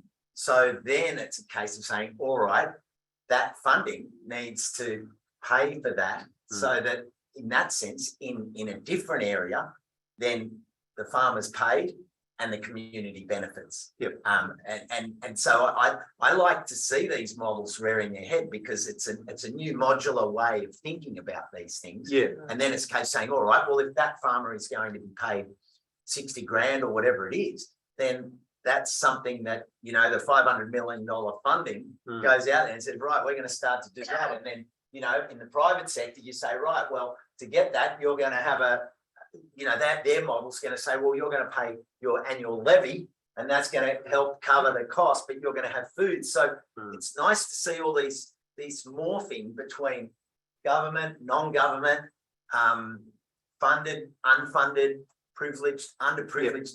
Yeah, you know, there was a really great little piece of research that came out recently from Wollongong, looking at a trial of green prescribing, they call it. So through the medical system, you're going to see your GP instead of getting a prescription for drugs and putting public money into the pharmaceutical industry, and we're spending more and more money through the pharmaceutical benefit scheme every year because people are not well. Rather than your GP writing you out a script to go to the chemist, how about a script to go to your community garden, or to get a subsidised box of fresh veggies? That's actually happening in the UK, by the way. I think social farms and gardens are looking at that model. The NHS is wanting to really ramp that up in the UK. And that would be another example of investment in preventative health rather than dealing with the costs of when people are sick, which is what our medical system is currently set up to do. Social prescribing is a wonderful thing, is they're actually struggling with it a lot in the UK as well, though. And that's because people who are unhealthy, particularly with mental health issues, instead of being prescribed Prozac or whatever, go down to your local community garden. A lot of these people need more help. And what they're finding in the UK is that the job of, you know, that should be carers and so on is now being put onto volunteer community gardeners. I've gone down to go and grow some carrots in my garden, and now I've got to look after, you know, Costa, who's not too well, you know, and needs a bit of a hand. And it's putting this huge amount of pressure on these volunteers that don't have the skill set to be able to manage that. Also, So the funding needs to come with that Care extra support. Yeah, as care well. workers. but there's a risk, there's a risk involved there. Yeah. Yes, there is. Emotional and otherwise. Yeah. Just had Right, one I'm minute. there, one there. I just want to make a point that our community garden actually has a partnership with our local hospital. Yeah. Their social workers come down to the garden and we drop in. And see, Whatever. that's where it works. a few But in hours. the UK, they're finding that these people are just coming down on their own. Yeah, but that's because, yeah. so they've got this. And some social people with workers. really high needs too. So. Yeah. Right, yeah. Sorry, yeah. Is there another question over there? Yeah. Thanks for the summary of, in terms of different levels of government. What I'm interested in is, I guess, from the other side, from if you're an individual or a part of a community group or wanting to get something happening, because I get these sorts of questions as a local government worker, like, well, how do we get this off the ground? Or have you talked to your councillor, have you talked to your neighbours? And so thinking about the different, activist models or the different ways that we can approach government as groups or as individuals. So can't think of the correct term, but I think, and then the other aspect within that is the concept of YIMBYism. So yes, in my backyard. Oi. Because I think we're at the beginning of, well, we're at a crunch point where we're going to have to start going, well, no, I can't park my car here on the street anymore because I need to grow my food. So we've got to start having those conversations around YIMBYism. So the question, just for everyone listening, the question, to paraphrase, is what ways are the most effective for influencing government decision making? Yeah. Some ideas. So first of all, I think we're at a stage now where the current state government and probably all governments in Australia are influenced more by the media than anything else. What they think the media will cover, and we are all MPs and elected representatives are very sensitive to the fear of losing votes, and so the news media is an important ally or opponent in any political action. And so if you can get reporters asking the Premier or an MP your question, so at a press conference, when the Premier gets up to open another level crossing removal project, if the reporters are saying, because the reporters will ask anything, and today they were asking the Premier about allegations that are the subject of an IBAC hearing, when he completely wanted to talk about something else. But if you can get a reporter to ask a question about, what about community gardening, Premier, then you know you've won, right? So that's the end point, but you've got to get to that point. You won't get to that point by writing a letter to the reporter and saying, please ask a question about community gardening at the next press conference. That's unlikely to happen. But if reporters and MPs and people see that community gardening is an important movement somewhere, then they'll say, oh, people are interested in this, people are talking about this, and it becomes part of the political conversation. There are some, I mentioned earlier, finding the weak points. So political parties are very sensitive to losing seats. So I hold my seat by 0.59%. So you're looking at someone who's a bit sensitive to what people are interested in. But my influence is there, but it's limited. I'm not a government MP. But if we were to look over the creek, for example, you might find a seat held by a government MP by about 1.5%. And so she's pretty sensitive. And so that's just one example. And there are dozens of them around the state, and the same applies at federal and local government, of people who are really keen to know exactly what their constituents care about. And so I found this over my 4-year term as an MP, from when I was newly elected to right now, that when I hear from a constituent, someone who I know lives in my electorate and will be voting at the next election, I'm keen to hear what they care about. And if they want to meet with me and talk about it, sure, I'm up for it. And if they and a few of their friends want to meet with me, I'll be there like a flash. And if they want to meet with me in a community garden and there's going to be cameras there, Where do I sign up? Right? So I reckon community gardens have such potential political influence. It's the photo op like nothing else. And so, dear MP, I think you should fund community gardens more. Don't do that. Dear MP, come and meet with a few of my friends for a cup of tea at our community garden. When would be convenient? Make sure you bring a camera. We'd love to have you. And then talk to them. And then maybe have them again when they haven't done what you wanted, and maybe with a sign that says, why haven't you funded community gardens? So, doing it all in the public square, in front of the camera, particularly if it's a marginal seat, particularly if it's an MP sensitive about their public image, which we all are to some extent, but those of us on a 0.059% margin more than others. Is there a question? Do you have a question here? I was from before, what Naomi was saying about, sorry, Jim. No, it's all right. And community gardeners providing support services that governments should be delivering.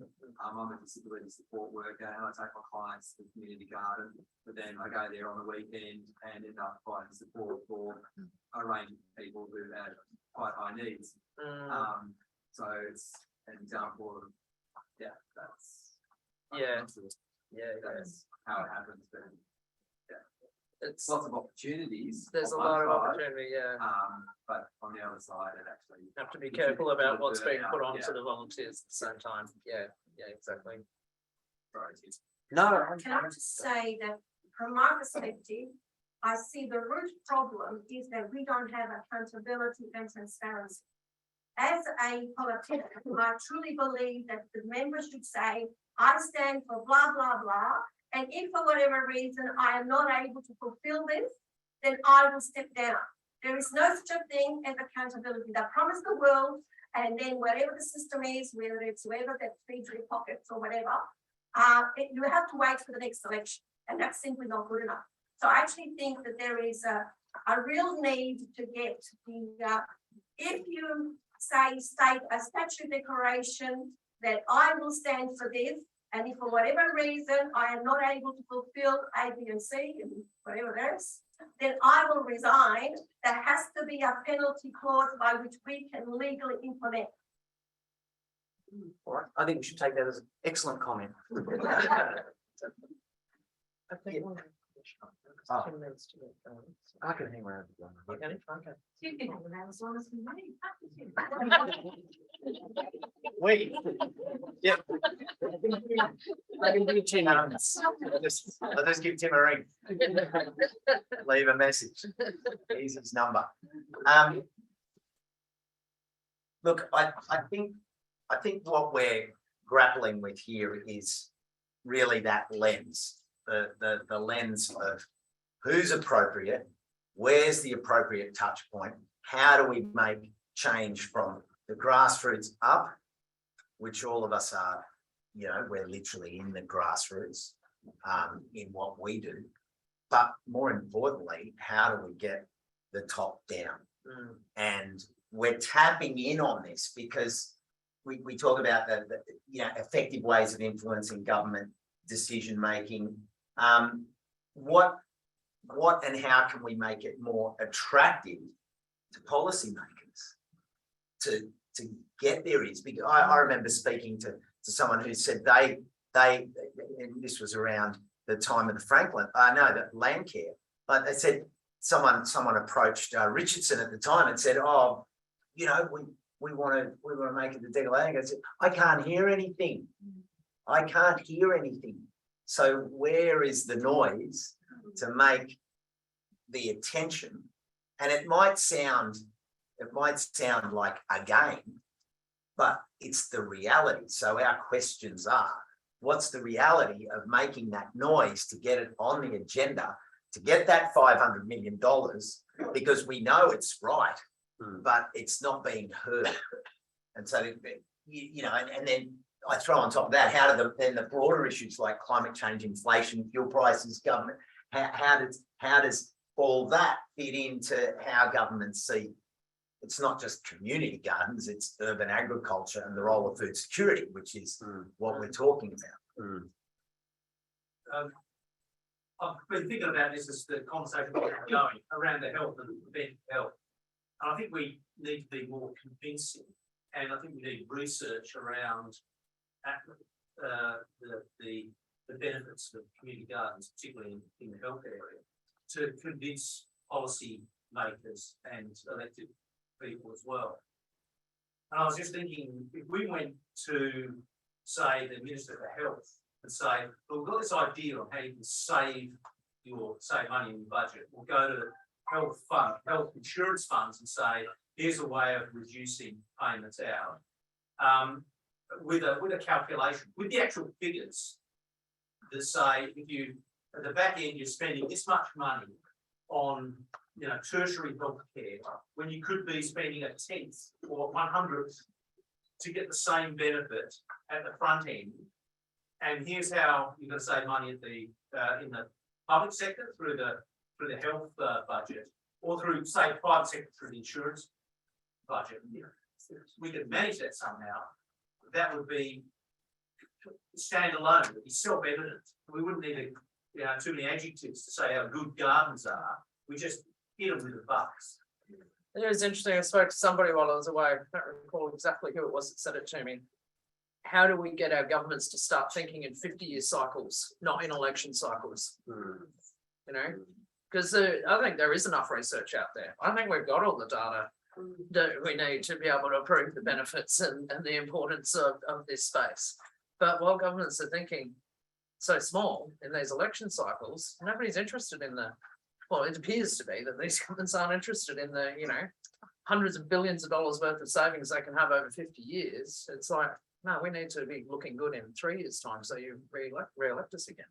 It's, do you have any? So it's exactly what you said. It's a cycle, and there's a lot of research, but it also, you don't hear so much about it. So it needs to be the noise again, you need to make it more profilate, show it more, and I might make a brief comment that democracy is condemned to forever suffer from this problem of elected representatives worrying about the next election. That's the nature of the beast. We will be, I'll be losing my job in a couple of weeks if I don't think about the next election. So